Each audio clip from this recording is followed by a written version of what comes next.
Yeah. Nice stash, by the way, man. Thank you. I didn't have the time to put the wax on it proper this morning, but Well, oh well. it still looks fabulous. So there you Yeah, I had some crazy running around this morning, so my prep time didn't happen, but that's life, right? Life happens. So yeah. I got to comment the shirt, lobster. Yes, no, this is my parents always seem to want to send over shirts that remind me of Maine or Deer Isle. So they always I always have Stonington or Deer Isle shirts or lobster, or they got one that had a big blue lobster on it. So shirts seem to be what my typical gifts are at this point, which is fine by me. So does that work? Does that work for a nice reminder of Maine? Generally it does. Yeah. No, I was like, all right, yep, Maine's good. Yep. But I like not having 6 months of winter. So it's a good reminder, but I don't know if I'm gonna go back. We'll see. We'll see though. It feels like longer than 6 months of winter to me. Yeah, I mean you just have to, if you say it's more than that, then it just gets really depressing at that point. So it's just 6 months. 6 months is good enough. But so you're in Missouri? I'm in Missouri. Yes, I'm about half an hour south of St. Louis in a small little town, suburb type place. So, yeah, it's nice. I work further south. Jess works in St. Louis, so we kind of had to split the difference as far as driving goes. So, yeah. How would you compare Missouri life to Maine life? I mean, besides the winters, or Yeah. even including the winter. Yeah, I mean, I only arrived in July, so I haven't fully experienced the full year at this point. I mean, definitely Missouri's pretty flat.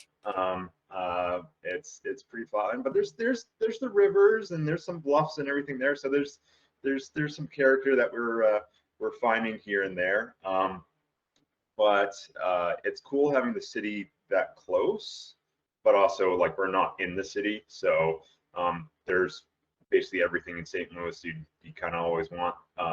They have a bunch of free museums everywhere in St. Louis, which is really nice. I work in very rural Missouri. Like the couple of towns that I work in have 750 people, roughly around there. So both towns right around that population. It's actually very similar to Deer Isle, where the closest hospital is half an hour away. I work in two clinics. One clinic's the hospital. There's a hospital next door. The other clinic is the closest hospital is about an hour away. So it's like, all right, you kind of just and that's it. And the resources that you have there. So that's fun, but it definitely keeps it entertaining.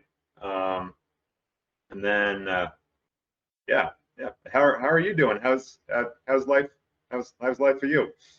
It's chugging through the winter. You know, it's trying to have I don't know. You know what it's like going through Maine winters. I mean, even though it's been a pretty mild winter, I want to say not much snow, which to me having more snow gives me more activities to do, and where it's been a winter of not much snow, just cold, it feels, I don't know, a little harder to get through. But you do what you got to do. In Missouri, there's caves, obviously. Yeah. So Missouri is very much a cave state. There's tons of caves. Literally, there's like a county that's just a little south of me, and it has in that county like 800 caves in it. There's just hundreds of caves everywhere. Now most of them are sinkholes. Like okay, it just kind of sinks down, and that's kind of it. But there's a lot of small ones, a lot of big ones. There's some ones that are like, hey, this one goes for 20 miles that we know of, or one called Barome. It's again about an hour south of me. Goes 20. They have 22 miles mapped out, and they're literally working on mapping more. So they know there's more there. They just don't know how far it goes. So there's some pretty big ones everywhere. Yeah, it's been fun so far. Yeah, so I'm with a caving group. We just yesterday, I was actually we were working on a sinkhole that, what often happens with the sinkholes is farmers that used to just throw their trash in there, and like, hey, this is a way to kind of fill it up and throw our trash in there. We don't have to worry about it. We can get rid of our trash all at the same time. And this was this was land that was farmland, later became park. So we've been working to kind of open up get rid of the trash and like open up the cave, because that entrance was all blocked up essentially. So we just yesterday we got through the entrance and got a little ways in there. Now there's a little bit more kind of digging that needs to happen to open things up more, but yeah, so another cave. It might only go 20, 30 feet. We don't know. It might go a mile. You never have any idea.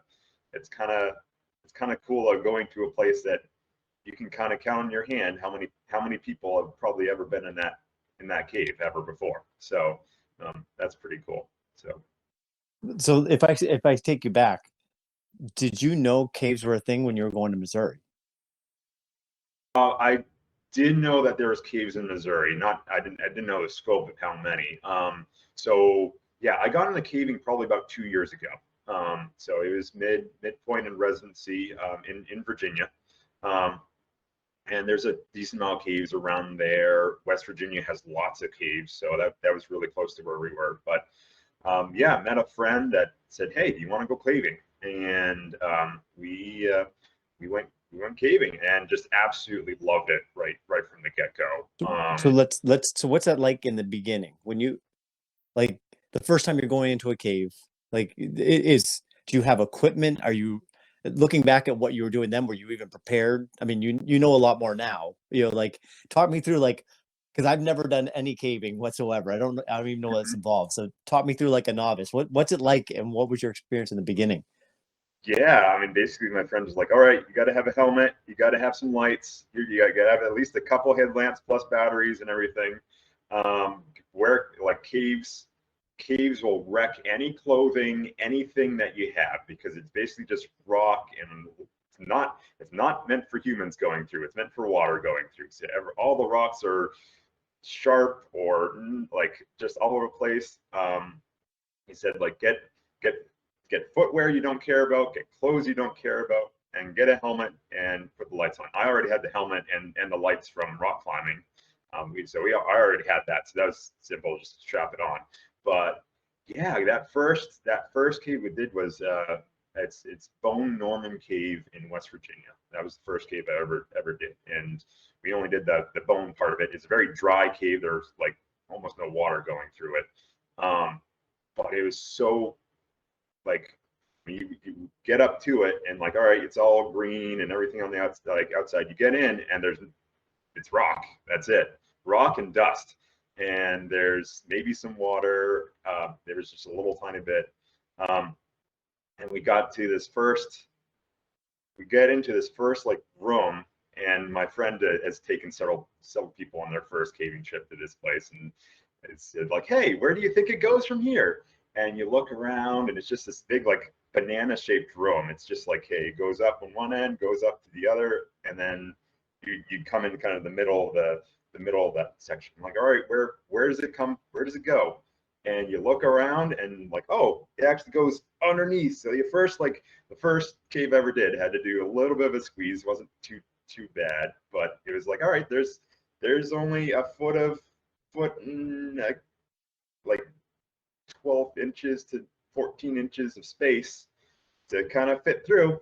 And so you got to take your bag off, got to slide the bag up, like bag beside you or in front of you, behind you, whatever, and crawl on your belly. So yeah, that was I mean, I'm a little bit claustrophobic, if you can believe it or not, doing caving, but it's one of those things that, hey, you just kind of push through, and the adrenaline going through, just like, all right, cool, I can do this. It'll be fine. Other people have done it, and Fred, the guy who was doing it, was like, hey, he's a bit bigger than me, so if he can get through, I can get through. So, but that cave has a series of small little rooms, and you can hear yourself echoing off the walls. There's a little waterfall, so you can see the water coming down, and You get the stalactites and stalagmites, like beautiful formations. I think caves are so pretty.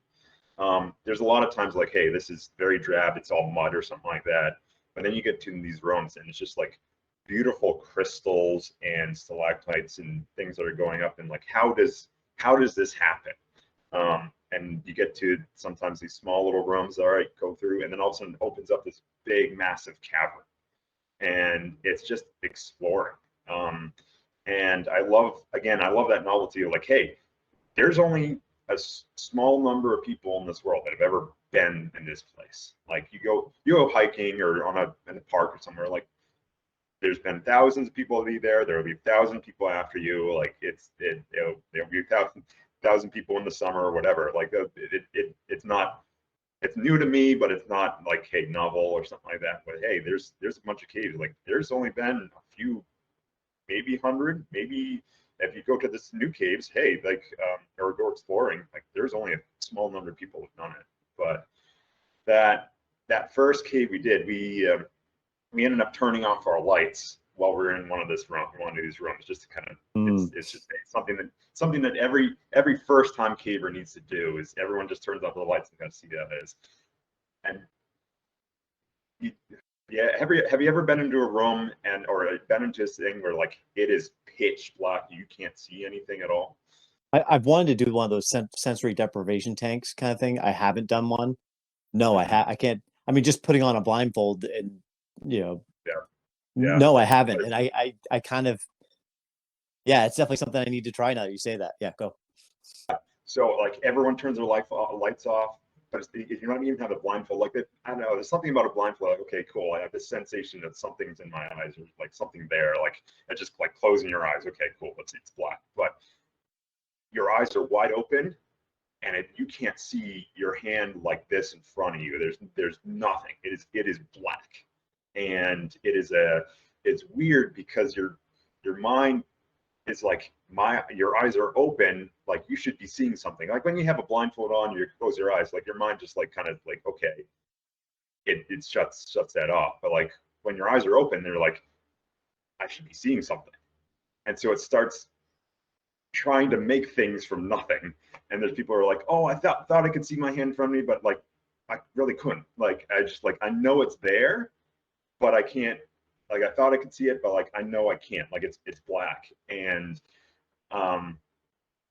so it's just there's no like type of blackness than that. And you hear the sounds around you. There might be a drip or two from some water dripping through, or people breathing, or like whatever. You hear sounds, but there's in one time when I've gotten ahead of a group, and they're like, all right, I'm going to turn my light off and just kind of listen and just be peaceful, like nothing there.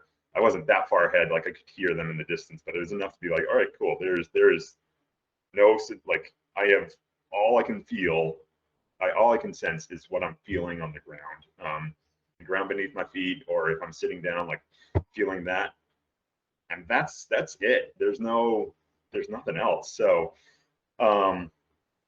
just I absolutely love it. I don't think I would have loved it as much if I hadn't been doing rock climbing beforehand. Like the rock climbing like got me through like a lot of adventure stuff. Like, okay, pushing myself to do things. Because I still somewhat am afraid of heights, and so doing rock climbing made me forced, like, all right, I'm going to do this because it's a challenge, and I need to just get over it.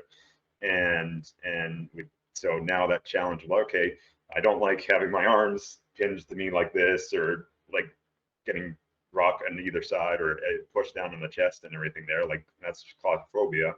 Well, got to get through it. If I want to keep on doing this, got to just keep on doing it. So, yeah, it is very, you get a lot of adrenaline from it. I just love it. So, now I have a bit more better equipment than I did that back then. I'm glad I have better equipment now, but better idea of what I need to wear, what I have a better bag, I have better lights. The lights that I had, like, okay, it was like, hey, this is good for like outdoor rock climbing or at nighttime, or like biking, or like I don't do biking, but like like, oh, you can function at nighttime outdoors, but you get in a cave and like, all right, well, it's enough light to see like the 15 feet in front of me, but if I get to a big room, well, I can understand it's a big room, but I can't see across it basically. And now I have lights that can light up a room pretty well at this point, which is really nice. Good for pictures. There's so much I want to unpack there. um, there's a they came out with the darkest black ever. Somebody did. It starts with a V, and I can't think of what it's called. But there's a Yeah. and there's this room that they've that's painted all in this black where shadows just disappear, whatever. And apparently people go into it, and it's a very emotional kind of experience. For whatever reason, they're just looking at nothingness, and the room does have some light, and it just made me think of that, and how for some reason people find emotion in that moment that they didn't know, it just something about being in that emptiness, that darkness brings up something in you. And I'm thinking of that experience, what you're saying, and just trying to visualize what it's like. And I can't understand what that's like until I do something like what you just said, which it's kind of cool. Oh yeah, no, it's fun, definitely. So Is there like a meditative aspect to that? There's something about your meditation. You're trying to focus. Well, I guess there's different types of meditations. Meditation, you're focusing outside, and meditation inside, but you're kind of forced to be in yourself, right? Or something. I mean, I don't know. yeah, You're I the mean, you're expert. basically if I don't know how much of an expert I am, but You've done it and I haven't.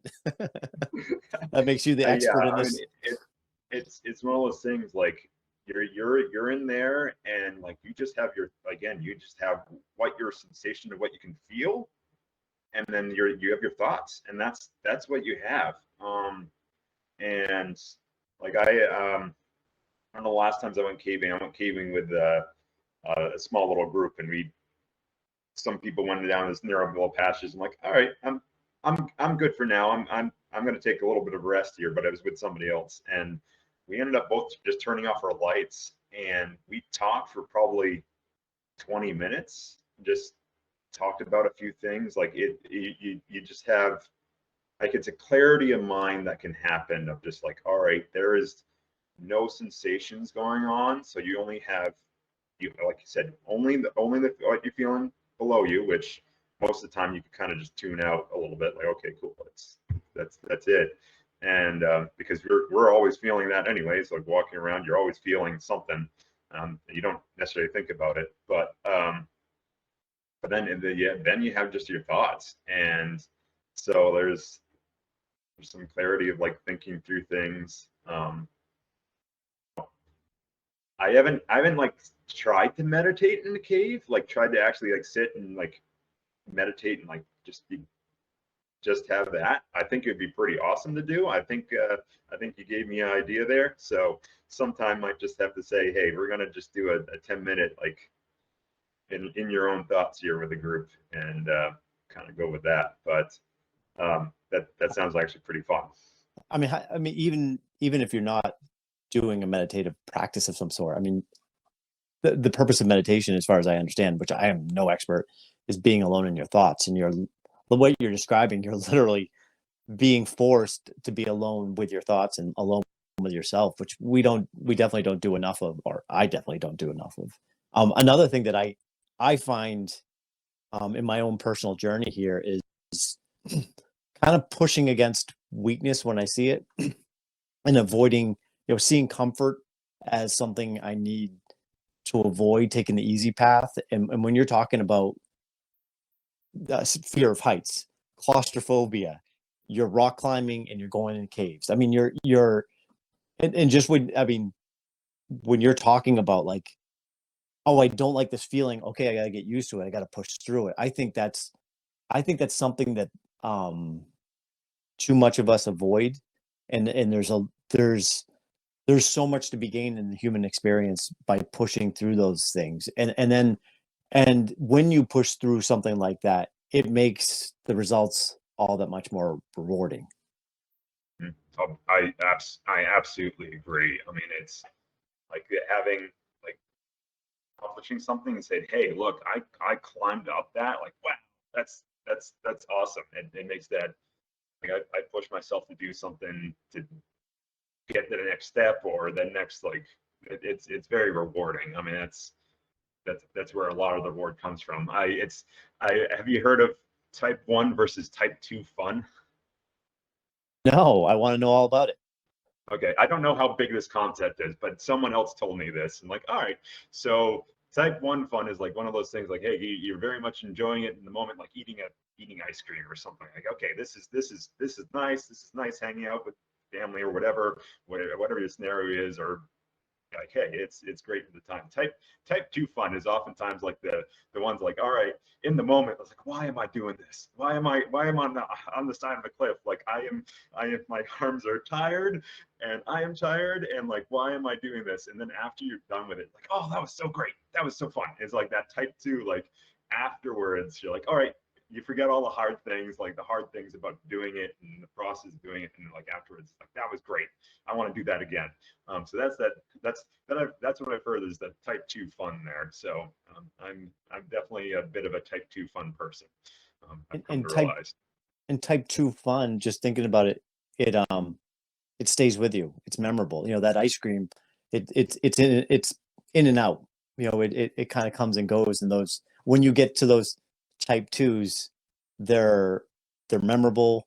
But then again, as I've noticed in my path, and I mean, looking at you in caving, well, then it's kind of like drugs. You need a little bit more to get the high. you know, Yeah. running a marathon wasn't enough. Now I got to run 50 miles. Now I got to run 100, whatever. You know what I mean? Like it's an ever, the goalposts keep being pushed. By the way, all the props to you for doing that much running. I'm thoroughly impressed. By the way, I am working on running a bit myself at this point, but it's like, hey, 2 miles, yay! I did a good job. So I'm very impressed you're doing the ultras and the marathons and everything like that. So that's a challenge, and good for you, man. Honestly, it's type 2 fun. I mean, every step of the way. I don't enjoy running for the most part. I find, I mean, I know I like how I feel afterwards. I know there's that type 2 reward after every run. It's always Yeah. there, but I have to Mhm. get through it. And it's just been, yeah, I had a podcast actually yesterday with a guy that runs marathons, and um, he mentioned, he goes, well, we were talking about how looking, all right, Kaylin's boyfriend Evan Yep. he actually just joined a police force, but in his training he had to do a 2 mile run, right? And I look at a 2 mile run as the most miserable thing on earth to train for. Like, you got to push. It's basically a sprint for a long period. You're just at the max uncomfortable for 2 miles, like for however long it takes you, right? 12, 13, 14 minutes, whatever. And then he was talking about how, he's doing all this marathon training and thinking what I'm doing is crazy. And I look at what he does is like, I can't imagine training for marathons miserable. You're running like, I'm running slow. I'm walking hills. I'm like, I'm staying comfortable. I'm having fun. I'm hanging out with people. Like, what I'm doing is easy compared to marathon running. So it's all perspective, right? But Very much so. Yeah. but I had Nate on, Heather's ex, Mhm. um, and he's running marathons now, and he's lost like 60 pounds, and it literally just started running a little bit, then a little bit more, and a little bit more. Next thing you know, it all goes back to that. It really is that type 2 stuff that you're Mhm. talking about. There is, and it's pushing through something difficult. Absolutely. Yeah. Yeah. Yeah. But thank you. I don't do it for any, like, I'm embarrassed when people are like, I'm impressed by what you're doing. Like, that's not why I do it, but I appreciate it. Yeah. I mean, it's you might be embarrassed or whatever, but it's still impressive. So good. Yeah. Well, it's impressive all that you're doing. So I want to go back. Actually, I didn't know you kind of got into rock climbing for a little bit. Let's talk about that. So like, how Yeah. bad was your fear of heights? I mean, Um, I could say I have a fear of heights. I don't want to fall off a ladder. Like, how there's bad was your fear of heights? so yeah, I mean, it, like it wasn't like one of these things like, okay, I'm top of a 6-foot rock. I'm like, all right, I'm really afraid. I'm like terrified or something like that. But it was a healthy amount of like, all right, I'm on top of this area here. It's actually really weird. It still kind of happens. Like balconies, I can like something that has like like a fence or a railing on it actually like makes me more scared of I can just feel it more. And it's not necessarily scared. It's just like that feeling of, all right, I'm nervous. Like my body's clearly on nervous or on edge. Like I've now been able to parse out, okay, this is just the adrenaline's kind of titched up a little bit. That fight or flight like is titched up just a little bit more of like, all right, my hands get a little sweaty, like feet, like, okay, I can feel tingling here. So if I'm like hiking on the edge of a cliff, like, all right, cool, that's a good 30-foot drop there. That's 30, 50, whatever. That's enough to kill me there. That's okay. But if it has a railing, it's like, oh, okay, all right, now my body's in a bit more of a reaction there, but it's for the same height too. So it doesn't make any sense. We had, I guess, put it this way. So I don't know if you remember this or know this at all, but like middle school, high school, I worked lights at our elementary school. And we had this big catwalk that goes across, like, there's a big, pretty good amphitheater, and it goes, there's a catwalk that goes up and above. It's probably 25 feet from the catwalk to the ground, somewhere there, 20, 25. The first time I tried to go on, like there was a tour of the school in 3rd or 4th grade, and I was with my dad, and I could not walk across that. I was like, nope, I am done.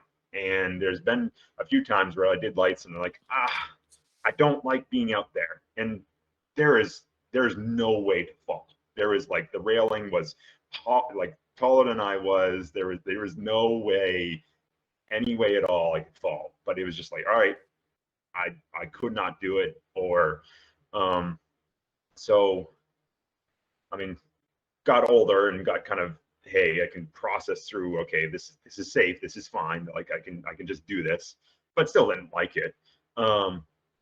Now I haven't walked across that thing again in now nearly 20 years, no, and like 15 years now. So it's been a little time. If I go back over, I'd maybe would be still nervous, but so I guess rock climbing, I got in the end of undergrad, I was doing some rock climbing, like, hey, like a weekend a year, weekend a month or so, would go out and I would drive the van and we'd go to a rock climbing place. It's free through the school. But it was more just like, hey, we're just going to have fun. Let's climb up the wall. We're all attached in the ropes. This is in a gym? This like is in a gym. Yeah, gym. this is all indoor rock climbing gym in southern Maine. That was the old Maine Rock Gym in Portland that closed and changed into Evo. So I did that, but it was like a challenge. Like, okay, cool. But the nice thing is, like, I feel more comfortable when I'm in a harness on ropes than, again, if I had a railing. Even though probably comparable, if not safer, to have the railing there. So, but it was really in med school. I met Jess, and Jess was into rock climbing more than I was at that point. But it was a mutual thing. Hey, let's go rock climbing, and it was honestly the perfect exercise for us because we'd be studying so much, and then we get like, all right, our brains are done. We need to pause and do something else. And when you're doing rock climbing, you can't think about anything else. Like you're rock climbing. That is it. There's no like if I'm running or something like that, like I can try and think about something else. Like rock climbing, like nope. It's like, all right, I'm gonna figure out this next hold or this next move, or how can I get to this next rock, or am I doing like, do I need to adjust my feet around? So that's where is this more? Are you still in gyms, or are you more still gyms? This was mostly gyms. Yeah. Okay. Yeah. There was a gym that was like about half an hour away from where we were, so it was our respective places, and we'd go 2 or 3 times a week. But med school was the first time I went outdoor rock climbing, actually. We went with one of our friends. We went to Acadia, actually, Otter Cliffs, which beautiful. Like you can't imagine how amazing it is to go rock climbing off the side of the cliffs and the ocean's right there. It's just big ocean, like, oh, it was so gorgeous. But that was my first outdoor rock climbing experience, and outdoor rock climbing is a bit of a different beast. You don't have colored holds that tell you which is the next rock to go to. You just gotta figure it out, and like it's like you can sometimes get themes in like particularly indoor rock climbing. Hey, this climb has a lot of big holds like jugs. Like they might be spread apart, but they're all big holds, like something I find easy to grab onto. Or there's like little pinchy ones, like you get a couple fingers on there, but you have a lot of them or something like that. Jess likes those climbs better than I do. I don't particularly do very well at those, but in the outdoors again doesn't care about humans. It doesn't care about like what you're doing and all that. So you might have, this is a lovely hold, this is a jig jug, and the next several holds are all like the little fingers, or they're a crack. Like you got to get your hand in there and kind of pinch it and say, all right, I'm trusting that I'm going to be able to hold my thumb and pressure in here and get up to the next thing, and then let it go and keep on going, or get your feet in weird positions. And so the outdoors doesn't care, and like it will bounce between. You might have a climb that has a couple of jugs, a couple of crimps, a crack, and then you're in a chimney, like where you're like, hey, you got your back to one place and you got your hands and feet or whatever in front of you, and you just kind of walk it up. And that's like, you can have a climb that is all of those all at once. So that's med school is where we started doing some outdoor climbing. We didn't have money for equipment really in med school, of course. Residency, we managed to get some stuff and get our own ropes, and so now we can do some outdoor rock climbing stuff as well. So we mostly do what's called sport climbing, where there's bolts already in the wall, and you have to take a clip, you clip it in, and you clip the rope to it as you go up.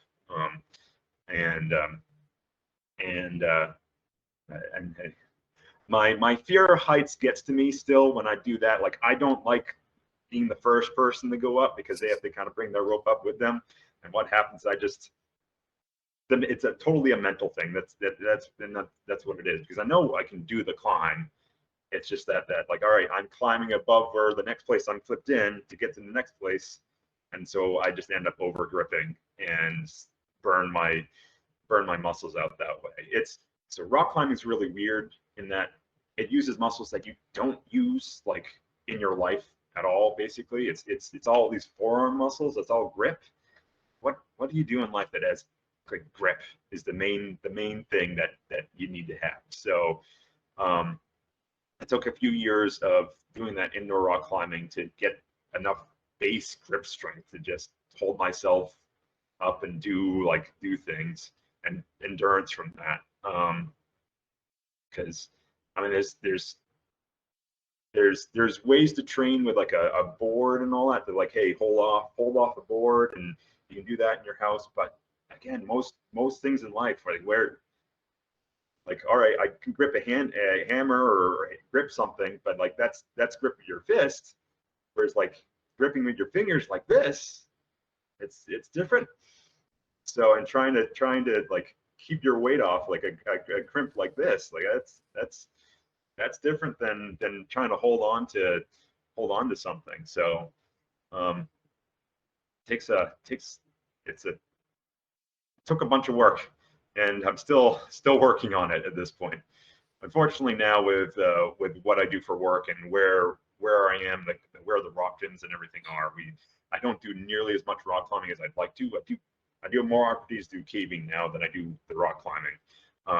But we've found a couple of outdoor places near us at this point, so we've explored around a few times. But we went to some of the places we've been to. We went to Kentucky, a place called Red River Gorge, which has about 2,000 climbs in there, somewhere around there. It's all outdoor rock climbing. Beautiful, absolutely beautiful. It's basically a big. There's a few meccas of rock climbing, and that's definitely one of them. Really awesome. Um, but it's certainly a lot of type 2 fun. But man, afterwards, like, all right, look at these pictures. Look at the, like, oh wow, I did that. That's incredible. That's crazy. I can't believe I did that, but I did. So let's do it again. It's, I mean, when you get up above this cliff and you get above where the trees are, you can see like all around. You get good views. It's just like that view is just like, man, this is a reward worth the effort getting here. So um, it's been definitely a big bonding experience for Jess and I too. So it's great that it's shared time doing that. It's not just one of us being, okay, this is what we're doing. So it's great. Yeah, and I don't know what it is. I never be able to put my finger on exactly, but like there's something about like being on top of a mountain. You know, like when I've done Katahdin and stuff. You know, like even if there's lots of other like I when you're talking about caving and being one of the handful of people doing something, that sounds really exciting to me. Like, oh, that's a really cool experience. But I can be on top of Katahdin with hundreds of people literally up there. I prefer to be the only one up there, but there's just something looking off in the distance or something spiritual. I don't know what it is. Like it just, and it's hard to for people that don't do that or don't, you know, have never really done that. There's something very rewarding about that, and I don't know what it is exactly. Yeah, I've gone. I have a relative that like, hey, I'm gonna go do a mountain here. We're gonna hike a mountain. I'm like, why? Well, it's fun. I mean, you gotta just, I can't explain it. Just gotta do it, and then you can say, hey, this was fun. It's like, it's just that challenge of, hey, going up. I mean, even going up the Beehive, it's not a big hill. It's mountain, but it's really a hill. But it's like, hey, that's a challenge, and I've gone up there with my mom before, and hey, it was very much a challenge, more for her, but it's very much a challenge getting up there, and then you get this big view, and you can just sit, and I mean, there's nothing like eating a PB&J sandwich on top of a mountain or something like that. Like, hey, that is the most rewarding food ever, is eating something on, like, after you just finished a big challenge like that. Like,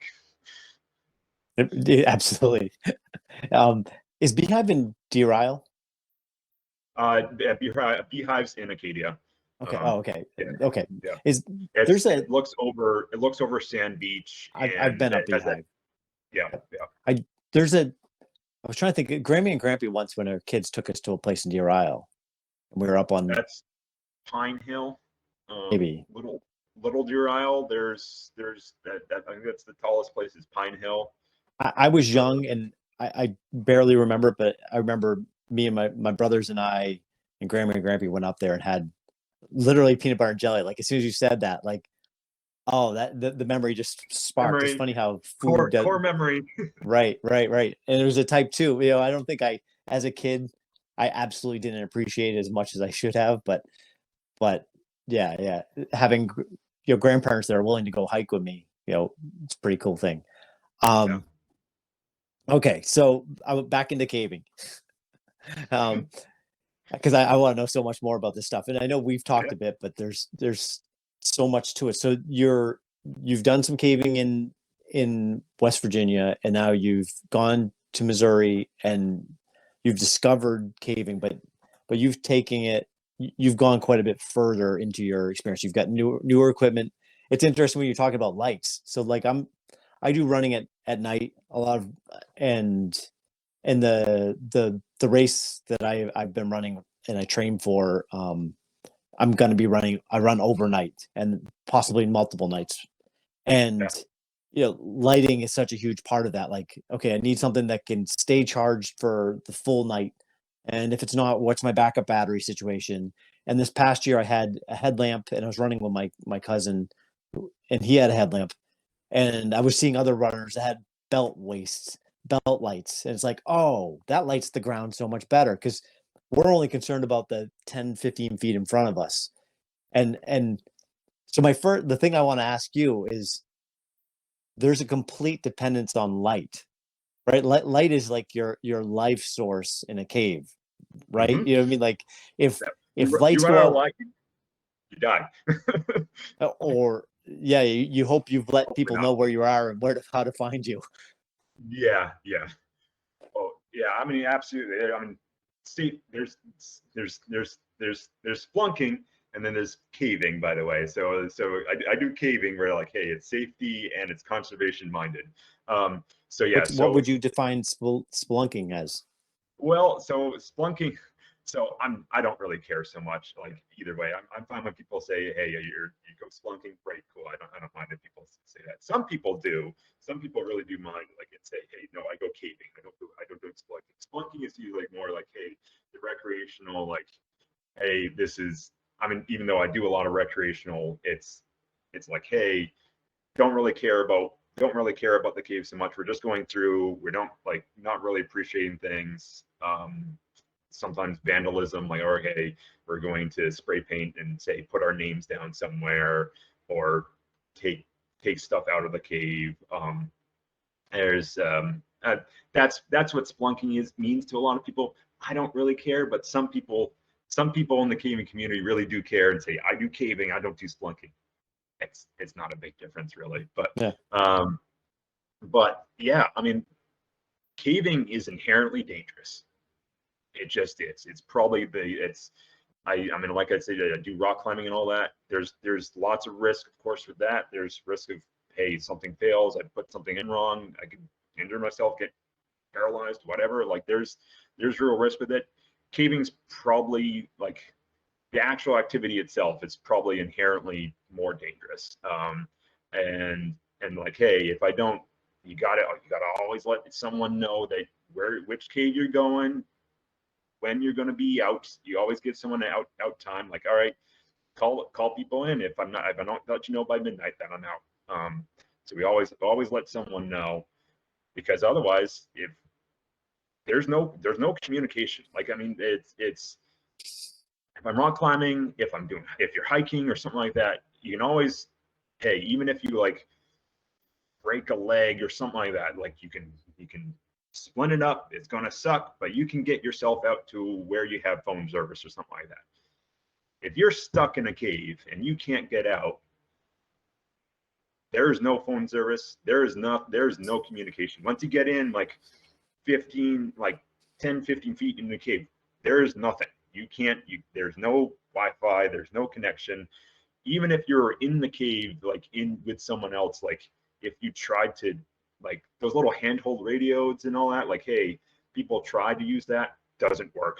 There's no communication system in a cave that, okay, there is a communication system in the cave that works well, and it's because you run a wire from where you want to Right. go from one place to the other and put a phone on either end. That is the only thing that works. Tight So string and two cups.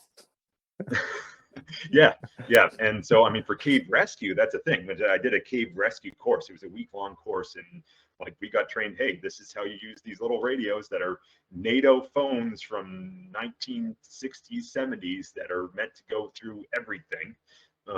And you have like one of the primary jobs is if someone's injured in the back of a cave, you got to get like communication from the front to the back. Like that's a job. Like trying to send some group in to try and find somebody is number one job. And number two job is communication, getting that communication between the two. And so your job is to run a wire all the way, like go get that wire in, because that wire is your communication lifeline. That's a little bit of a sidetrack, but yeah, I mean, caving, like there's dangers in a cave, and one of the most common injuries is like straining an ankle or something like that, because again, the ground is not even, it's not flat, it's all over the place, it sinks down, you get twisted, you're walking through water that someone else has walked through in front of you, and so it's all muddy, so you can't see what you're stepping on, so you might twist it that way. That's usually the most common injury is feet wise, twisting or something along that line. But hypothermia is a big risk. Like you got to make sure you have the right kind of clothes onto that, because you're probably going to walk through water at some point. All caves are made by water, so there's water running through there. Got to watch the weather, because if it rains, oftentimes the caves are filling up, and so you got to make sure, hey, the weather report looks good. And some caves go to the ceiling with water. You get a flash flood and whoop, to the ceiling, done. And that's oftentimes how people die. But I had someone in residency asked, like I was talking about caving. He was like, "Oh, so what happens if like an earthquake happens?" Like, "Oh, I die." That's the risk. Like, hey, if there's okay, so going through a cave, oftentimes you'll get to areas of breakdown, which most big caves will have breakdown at some point. And what that is when the ceiling has fallen down and just like collapsed, and it reads through these big rock piles, or you're walking over something like, hey, that must have broken down a few thousand years ago, and there's there's now drips and stalagmites and stalactites that are forming on top of where this breakdown was. But I can see, all right, this was a big slab that just fell down. So, and these are, of course, hundreds of thousands of pounds of rock that are falling down. So if you're underneath it, that sucks. But I mean, thankfully that doesn't happen. The risk of that happening is pretty low when you're just the one second, like few seconds that you're walking underneath there, but always a risk. But yeah, light is life, honestly. So you're like, okay, you gotta have 3 sources of light, and at least of like, hey, you gotta have. Most people say, hey, you want to have 4 sources, but 3 sources to get you by. The lights that I have, the old lights that I had, like it was 500 lumen lights with 3 AAA batteries in each of them. Again, can get by, works well. That's probably something similar to what you have for running, and that will get you by most of your time. Now I have 1500 lumen lights that can get up to 1500 lumen lights, 2 of those, and on low power, if I want the lowest setting, which is probably like 200 lumens or so not very bright at all. Like you could get by, you could cave, but not, you couldn't see much of anything. You can see what's in front of you, but on those settings, I could have each light last 3 days. So, and I always have battery in each of them. There's special batteries too, and then 2 batteries in my bag that are always full charge. So like, all right, I have enough light to last me a week and a half or so in here, in case something happened. But did you ever watch that documentary about those Thailand boys? I was gonna bring that up. Yeah, I watched the I remember it happening, and I watched more of a movie less than a documentary. I think, but they kind of like simulated actors and stuff like that. But I know exactly what you're talking about. Yeah. So was it like dramatized, or was it okay? Yeah. So there is, if you want to watch the documentary, that was pretty incredible. I'm sure they I didn't watch the movie one that you're talking about, so I don't know how much accuracy they had for certain things in there, but I'm sure they did a pretty decent job. But just there is the people who actually went in and got to the boys. There was probably only about a dozen people in the world that were like qualified to do that. That were like, hey, actually have the experience and actually have the ability to do something like that. Man, that was such an incredible like documentary. Like I don't know if they probably hopefully included it in the movie, but there was an anesthesiologist that like had to anesthetize these boys going through, like, so they could go through the cave underwater, which is just crazy. I mean, it just so scary. I just thinking as a doctor, like, oh my goodness, there's so many things that could go wrong with this. This is so bad. And like, you have to anesthetize the boys and then be like, well, handing it off to this person who doesn't know anything about medicine, and has no equipment, and here's some shots. If they start waking up, stab them again while you're underwater. While you're underwater, yeah, go. that's what we got. So I mean, I again, yesterday we were with these people caving, or trying to open up this cave, and it came up like, oh yeah, cavers are usually pretty resourceful. Like, yep, they usually kind of figure out, all right, well, we just got to do this. Let's figure out and go. Let's not. We got to do this ourselves here. There's when you're underground, you've got that group. Now you definitely should have told someone, hey, if we're not back by this time, but if something goes wrong, you got that group there, and that's your, for the next several hours plus probably. You got to take care of it. Thankfully, I've not had anything bad go wrong like that. I'll do it for you. Knock on wood. Yeah, there you go. Yeah, but I mean, if I do, like I'm planning, over the next, keeping up every several years, something's going to go wrong. It's just statistics at that point. So, it's amazing that those guys in Thailand, though, there's so many fears, like scuba diving on top of that. Like there's caving and scuba diving, and I can't even imagine. It's scuba diving through a river, like you're not just, you're fighting currents, and I just can't, like, it's so amazing that the boys, like, were okay, like, we're mentally okay, having been there for like 6-7 days. I don't remember how many days they were before someone poked their head up.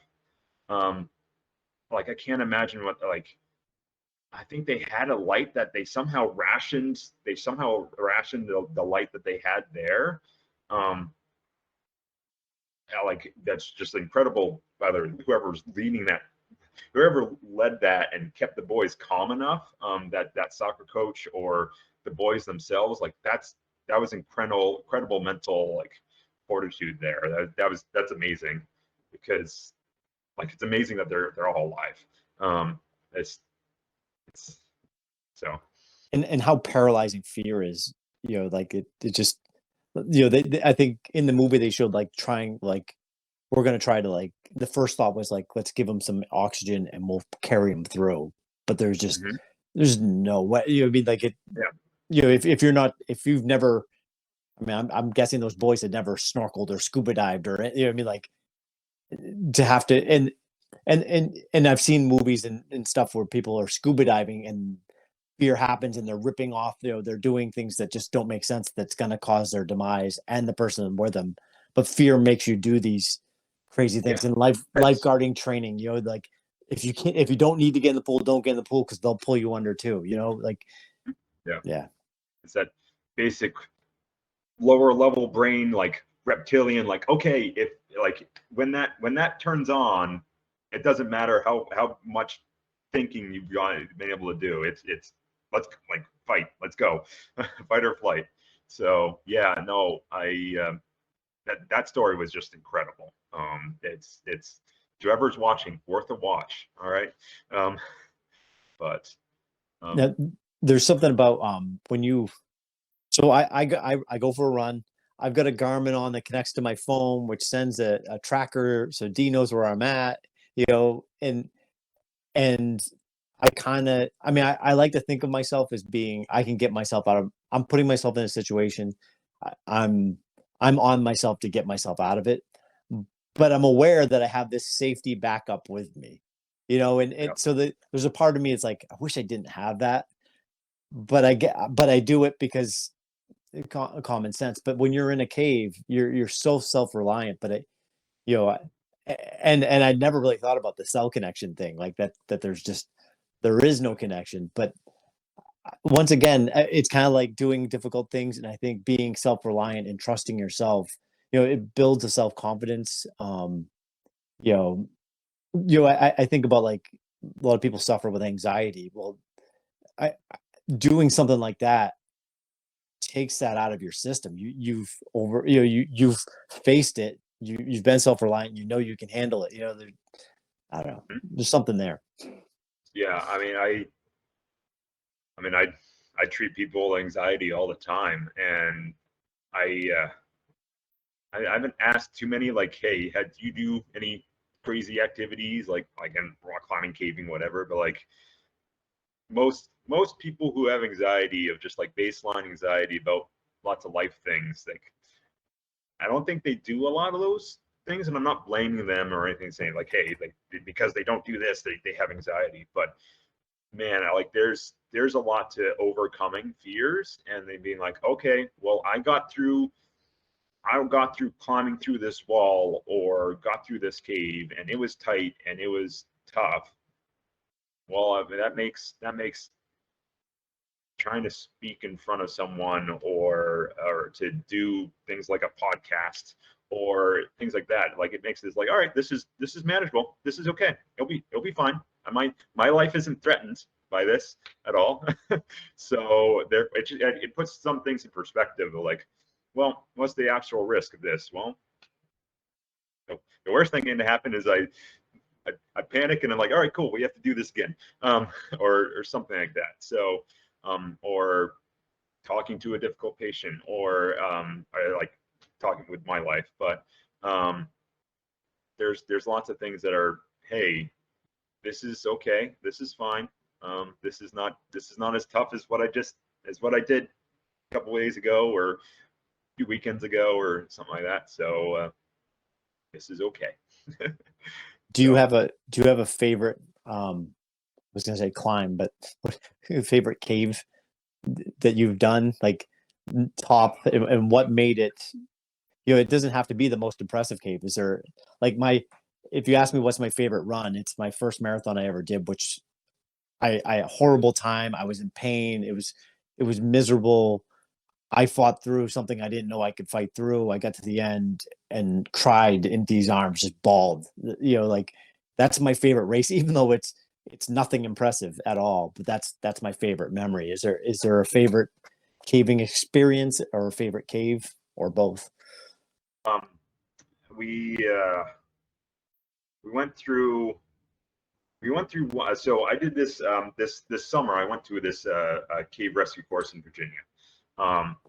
It's a week-long course, and it was tough. I mean, we were working we were doing educational stuff from 8 a.m. till 10 p.m. at night. It was every day for a week doing that. And we had this, at the end of the week, we did a big mock where there was 4 people in the cave, and we had to find them and rescue them, and 2 of them we had to carry out and had to do all the communication stuff, figure everything out on our own.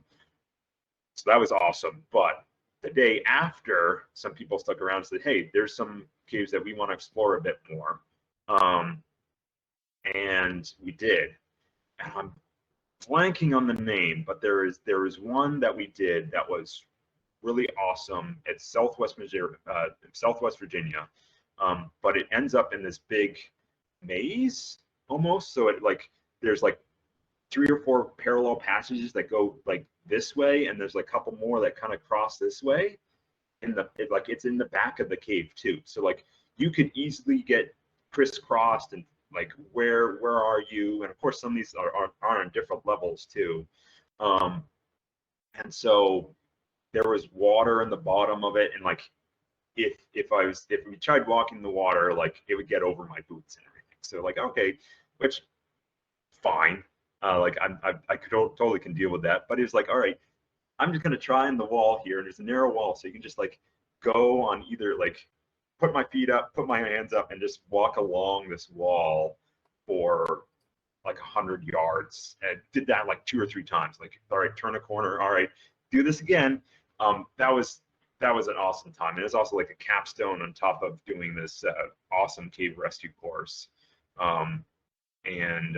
So it was kind of that. It was like capstone. Like, hey, this was a very fun thing to do after a very great but exhausting week.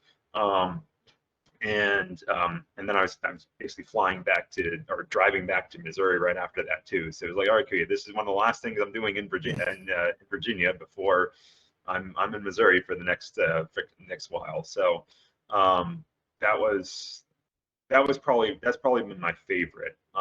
There's one other one here in Missouri that I've really liked so far. It's called Black Fathom. And I love that because I also do vertical stuff in caves. So I'd like, there's the ropes with rock climbing, and then there's ropes caving, and they're slightly different. So I have equipment for both. And so this cave, we went and dropped down on a rope 110 feet, and you go and cave from there. And we went 4 miles or so in the cave, and then came back up, and you have to go back up the rope, which is quite the experience. And so it's really awesome doing that, and you just going down the rope, and you have this rock all around you. That's just that it's a straight drop down 110 feet, and it's pitch again. If you took your lights off, it'd be pitch black. And there was fish in the bottom of that cave, and it was fish at one point in that cave, actually like solid, like 12, 15 inches. I mean, didn't get a good view, but like those are big fish. So those are probably my top 2 favorite caves so far. And I wish I could remember the name of the first one. So cave rescue. That's. Yeah. I mean, I think about back when I lifeguarded for a little bit, and I'd have just like, I'd worry about situations and how difficult, if this happens, do I remember what to do, and trusting in the training. But cave rescue has to be a different kind of animal than, like, I mean, like you said, mostly a broken ankle or something like that. Like, you can figure out, the person can help you, you can get them out. But if somebody's unconscious or something like that, like, or I mean, obviously there's the extreme of Thailand there, but how difficult is, just even in the mock-up, I'm sure I would guess that it's shockingly difficult to get somebody out. Well, so I mean, it's a lot of situations where it's that someone's called and said, hey, they didn't meet that callback time. It's midnight, and they haven't given me a call. So you go. I mean, this is what I've heard. I haven't actually been part of a cave rescue at this point yet, and hopefully won't ever need to. But right. Hey, it might happen. But you get the call and say, all right, well, there's the car. There's the car. There's the cave. Well, I have no idea where they are in the cave. Has someone gotten out, and have they gotten out and they're just walking around somewhere? Are they, like, how many people are in the cave? Hopefully you get that from whoever called and said, hey, they haven't made it back. Some of these caves, again, are 20 miles. They're huge, and there's multiple passages. It's not, most caves don't have, hey, this is the passage and that's it. There's some that are like that, but most of them have, this is a side passage down this way. There's a side passage down this way. There's, like, you go up and down this way, and there's passages, like, you're going along and you're going through a room. You don't, like, you could bet, like, there's no other offshoots here. Well, guess what? There's an offshoot that you didn't even know about that blends in so well that you could never tell that it was a passage until you get into it. And like, and your headlights illuminating in front of you. So, like, I'm picturing you get into you have to, you know what I mean? Like, you could miss somebody, right? If you don't look in that direction, you could walk right by somebody. And then again, the communication's so huge and so tough too, because like, all right, cool, we're gonna grab 3 people. Let's go you guys go in the cave and go try and find the people, and go down this patch and try and find people. Well, guess what? Once they've left you, and if we don't have the telephone set up or anything there, they're gone. I don't have any way to communicate to them, and they're a separate group. They're a separate cell of, hey, think about like an ant colony. They're a separate ant that's going off there, and they're by themselves, and they've got to, if they find people, they've got to know, they got to figure out, hey, what do we do?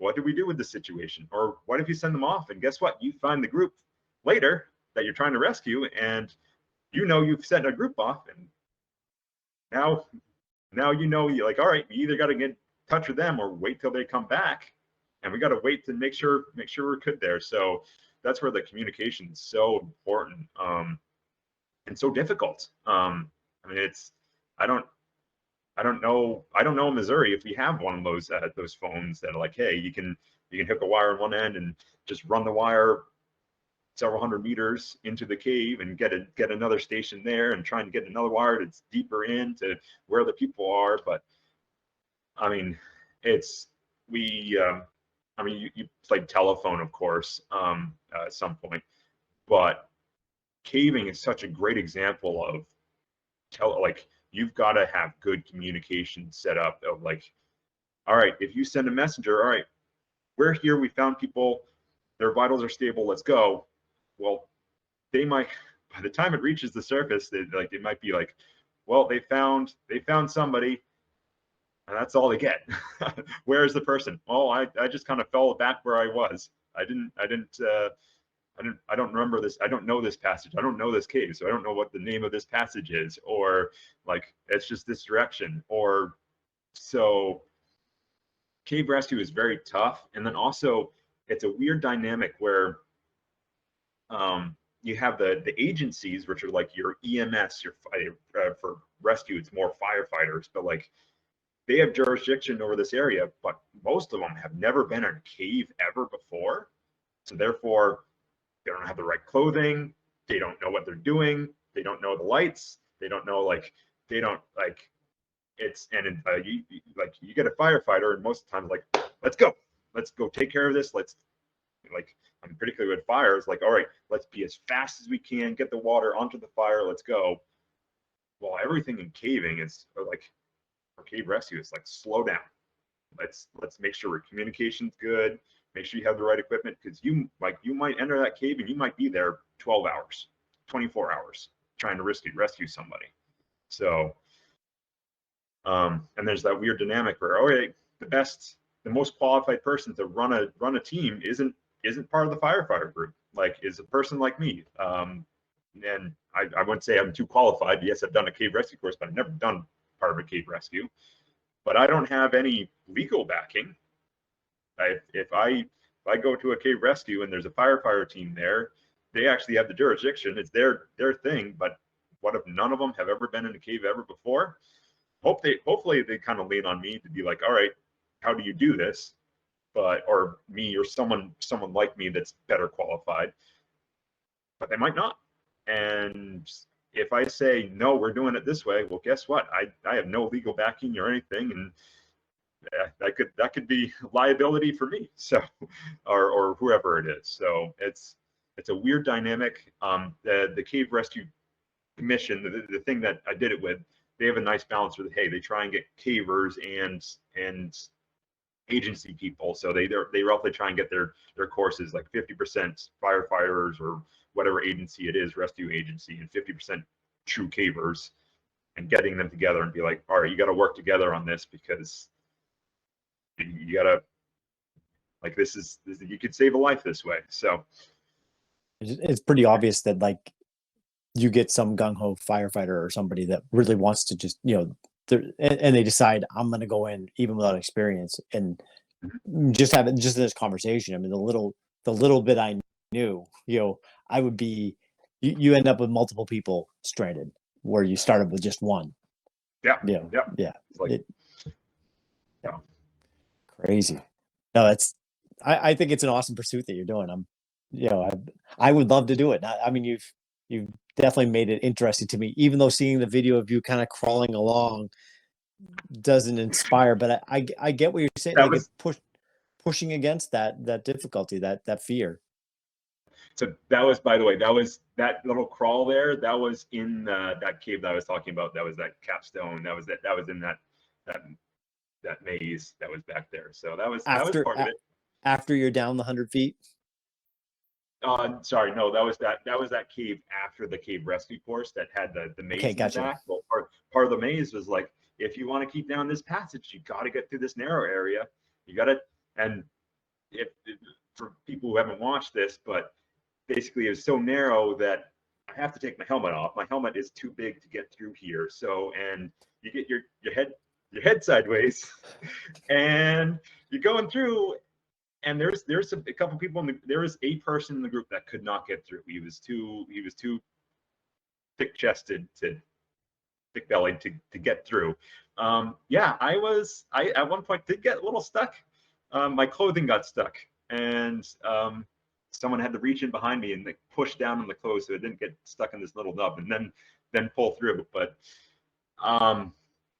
that's not the craziest thing that people have done with those things too. Like some people get through and like, all right, well, I can take small little breaths, like just small little puffs, because if I try and take a deep breath or a regular breath, even, it's like I can't do it. Like your ribs are too tight. Like that's a little bit much for me too. But people do it. So people. The guy that couldn't fit. Did he discover that in the process of trying to fit, or did he just not make the attempt? He made the attempt, couldn't fit through, and like, all right, well, make sure we have make sure I'm going to make up a name, Bill. We're going to have him go through, but make sure someone's in the back, because it's going to be a little tight for him. Make sure someone's behind him so they can reach behind him and pull him back if he gets stuck. So. Oh, did I eat too much this week? Did I like? Should I have not done those shoulder exercises? Just yeah, I've seen it. Thankfully, most caving is not like that. Like most, I like a lot of caving is, hey, you do have to stoop or do some crawl, but like most caving that I have done so far, there's a lot of, hey, you can walk through, or walk through water or whatever. You can walk through a lot of it, but there's a lot of stooping, and there's sometimes I'm like, all right, and if you in order to get further, you got to crawl, and you got to crawl through mud and rocks and everything. So you have your knee pads, and don't be afraid of getting wet. So my dad often says that hair is an early warning system, and I happen to agree. And just seeing you with no helmet on going through that thing, I'd be like, my head would be a bloody mess, and not in the English term like bloody, like literally bloody. Oh yeah, no, absolutely. I know well with my dad of all the electrical work, and he has to crawl underneath the building, and he came home so many times with, all right, yeah, you whacked yourself pretty good today, Dad, and like, oh, I guess I did. So I want to switch gears onto you're a doctor. Yep. I kind of want to know about more what your type of doctor is, but how did the decision come to be a doctor? Like, did you know early on, or is it, how'd that come about?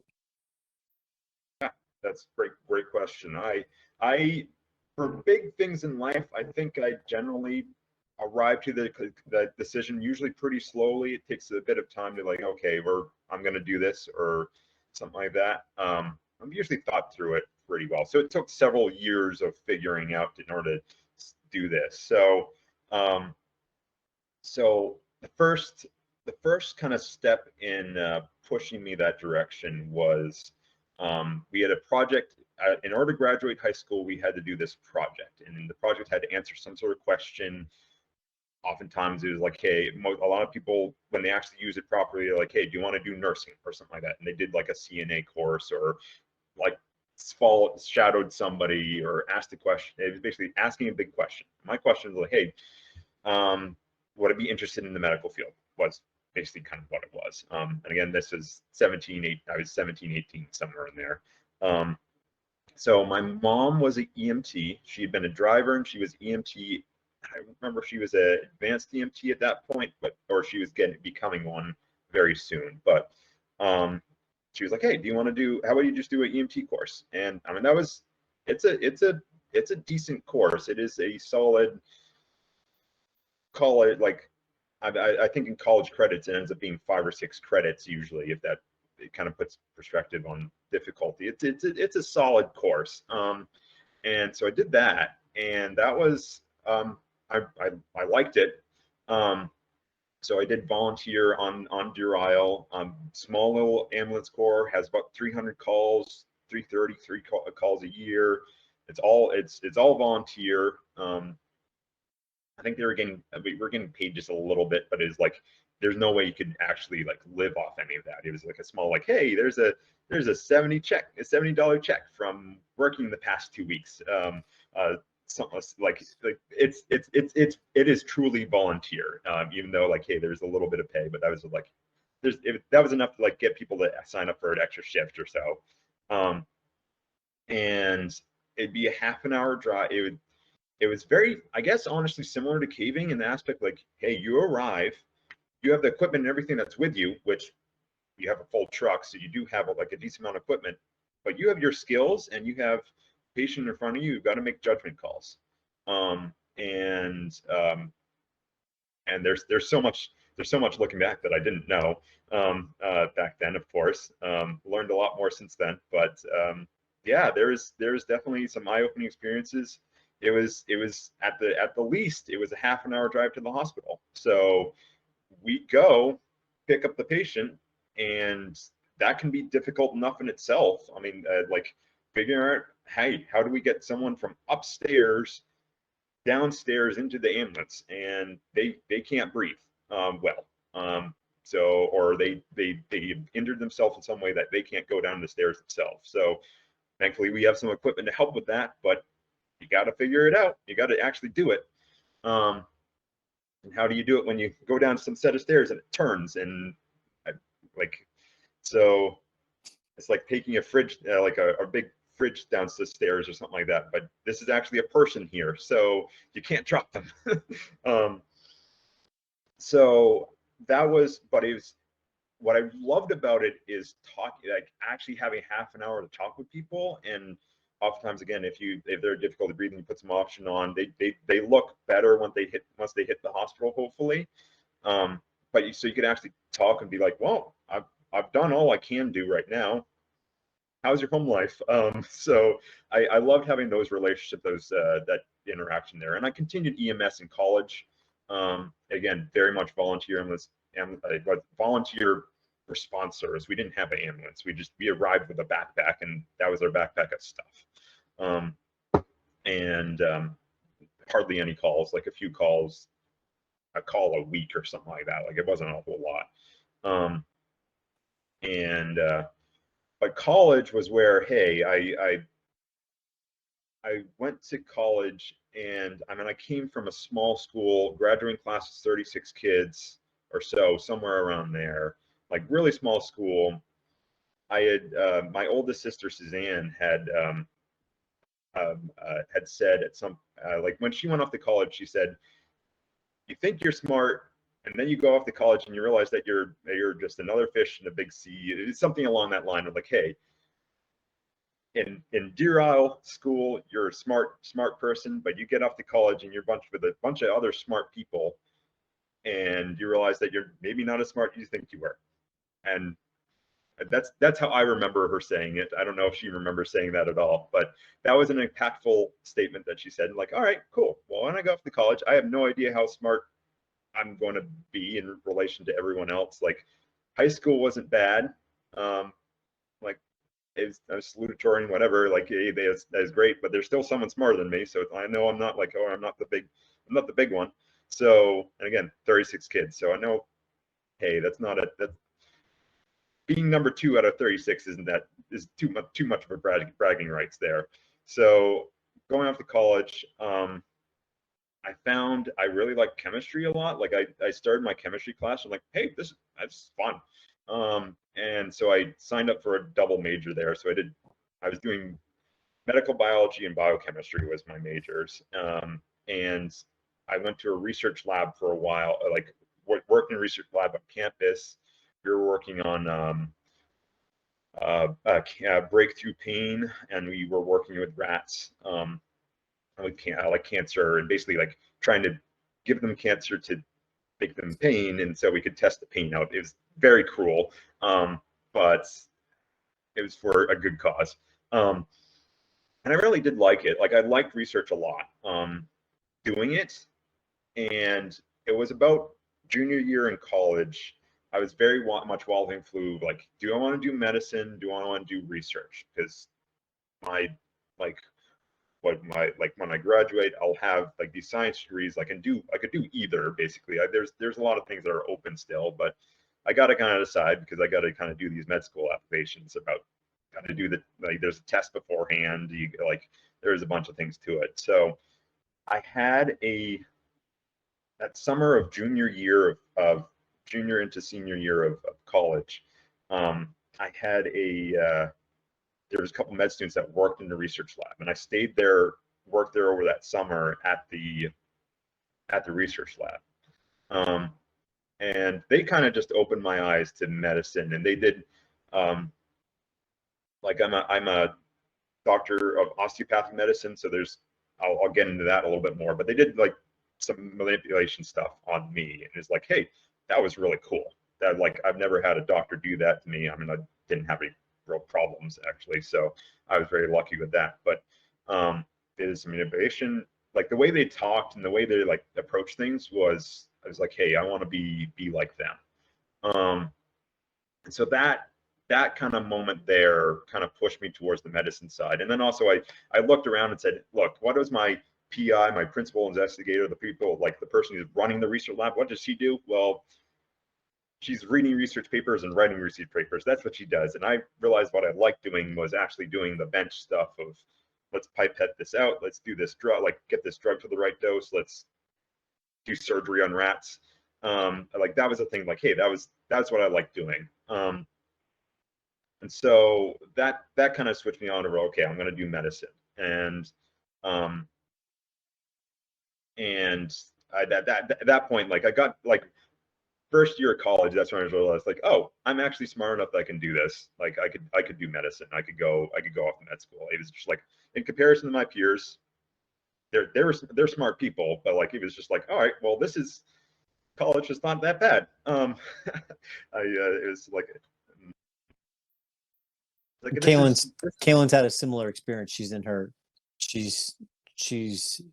I guess in her first year, but she's I don't know. She's in physical therapy, and she's like, you know, a funny quick little story. She's lying about her grades to her classmates. You know, she's the teachers has you know, the highest grades this, the lowest grades this. Here's the mean, and Kaylin's like, and people turn to her, and she just realized she had the highest grade, kind of thing, and like, well, so what'd you get? And she's like, 76. You know, like. Yeah. So yeah, there was a funny story with that. There was so end of first year of college, there was our chemistry class. Chemistry was a full year for my track. It was chemistry 101, then chemistry 102, and in 102 there's a national test that's done for chemistry across the board. And so everyone does that, basically. I mean, some schools I'm sure don't, but, like, most every school does that test, and it's a tough test. And it was how my teacher scaled it, because if he took the actual grade from that, no one would have done well. But how he scaled it is he took the test in like half an hour. He went through and, like, looked at the question, picked what he thought was the answer, and, like, that's what it was. And then he scaled it that, like, he had was going to be 100, and that was the scale. So it was like a 2.5 multiplier of, like, what's your base score times the time to, like, what's your base, like, correct versus not incorrect, like, times that by 2.5 or 1.5 or whatever it was, and that's your grade. So if you did really bad on the test, you probably still did bad, and if you did well, you could do really well. Well, I did well, and my grade for that test was, I think I still remember, but it was like 100, and my percentage was 150% or something like that. It's like, because of that multiplier, it's like, okay, I got like 70% correct, but because it's like it was multiplied that much, it was like, well, that made my grade be an A, from an A to, like, yeah, it's above 100% or something like that for the final grade of the class. It was like, oh, well, I guess I know this. Now, if you ask me to do any of that chemistry stuff ever, like again right now, it'd be like I can't remember any of it. It's too long. But it was I liked it. So yeah, no, it's it's kind of a fun position to be in, but also like I understand where Kaylin's coming from. We're like, yeah, I didn't do that. That I did well, but I'm not going to brag about this at all. So good for her. Hopefully, yeah. And Hopefully, it doesn't comes, need to. and I'm sure in your situation, and I know in hers, I mean, she's like, I she doesn't feel like she's exceptional. Like I'm not this. I'm putting in the hard work. I am studying. I am being diligent. I am, you know, it's and she hears her classmates and what their study habits are like, and it's pretty obvious. She doesn't tell them, but I can see why I'm getting this grade. It's because of my hard And work. and kudos to her, by the way. Like good for her for putting in the work and doing the job and knowing the stuff. So good for her. But yeah, kind of getting back to like path to med school. So yeah, it's like med school's tough. The application is tough. Everything's tough about it. And there's it's some people say, oh, I just had to get through the application. That application was so tough. Well, there's a reason why it's so tough, because med school is just as tough as that application was. It was like it's a hurdle to get through. A lot of people have to apply several times in order to get into med school. It's not a I was lucky enough to get in right away. Pretty much. I was waitlisted even at my own school, probably because I probably got my application inside on the late side, but I got that acceptance letter, and hooray. Funny thing is, I got that acceptance letter, and I had shadowed at primary care offices. That was my experience. I had shadowed at primary care office back home in Doral. I was like, hey, this is fun. I like this. And so that was really my experience. I really hadn't worked in a hospital ever, and until like third year of med school. So that was a very eye-opening experience doing that. Um, but it was like, hey, I want to do primary care. This is the community I'm coming from. This is where I envision, like, I want to help people with addiction stuff. I wanted, like, this is what I was saying in like going into med school. And so I found out this application called the National Health Service Corps. It's a national program. It's a great scholarship program. They paid for med school in exchange for working in a primary care job in a high need area. And so for every year of med school, you owe them a year of time. So when like I got the acceptance letter, and then like had to get that application in for the National Health Service Corps, and I had like 2 weeks to get that in time, and got that in. Went to med school. Sat down to next to a lovely lady. We met named Jess Leonard at that time, and we were in a small group together of 6 people, and so we spent 40 hours a week with that group of small people, that small group of people. So we all became friends, and ended up studying a lot with this lady called Jess, and we went on. Within a couple months, we were officially dating, and it's been a pretty crazy ride. That since then, it's been lovely. I spent on that first year med school, I probably spent around 60 hours a week, 68 hours a week with her. It was like 40 hours a week, like working together in school, and then we go study or whatever. So I spent a lot of time with Jess at that point, which was great, and still lovely. So, but that year, spent more time with her in that year than I'd ever have, and will probably again, because we just don't work in the same areas again. But yeah, med school is tough, of course. I mean, first, so it's a path to becoming a doctor is you got 4 years of undergrad, 4 years of med school, and then you go off to residency after that. And your residency could be a variety of years. Usually, minimum's usually 3, and then if you want to do neurosurgery, it's like 7 years or so of doing it. So, after you've completed med school. But first 2 years med school, it's all book learning. You take a big test at the end of it that determines your whole future. You have several of those throughout med school. Like, hey, if you do bad on this, this is going to be bad. So got to do well on it. So very high stakes exams. But next 2 years are all in the hospital or doing rotations. So I knew in the National Service Corps, there's only 5 different residencies I could go into types. So it's pediatrics, family medicine, internal medicine, psychiatry, and OB-GYN. Those are the 5 I could do those. So that knocked off a lot of like, hey, do I want to do anesthesia? Do I want to do like any of the other things? I actually loved my anesthesia rotation. If I wasn't with the National Service Corps, I probably would have tried for anesthesia. I'm glad it's ended up the way it is. I'm probably happier this way. But that's some things I've learned in the meantime. But loved it. Definitely working in the hospital was different than working on the outpatient side or even the basic med school stuff. So eye-opening. So I went. I realized pretty quickly that I love kids. I love like when we're on our family reunions together and everything. I love playing with the kids. I love going down to the shore, going out to the dock, going like beach, whatever. I love playing with kids. Sick kids are a total different thing. Yeah, and also parents of sick kids are total different things. So I realized that also didn't like the outpatient pediatrics because a lot of it's I thought was like you run through their wellness exam. You say, hey, are they growing? Are they eating? Are they pooping? Are they peeing? Are they doing all the things they need to do? Great, cool. See me again in a few months or a year or whatever. Like get their shots done.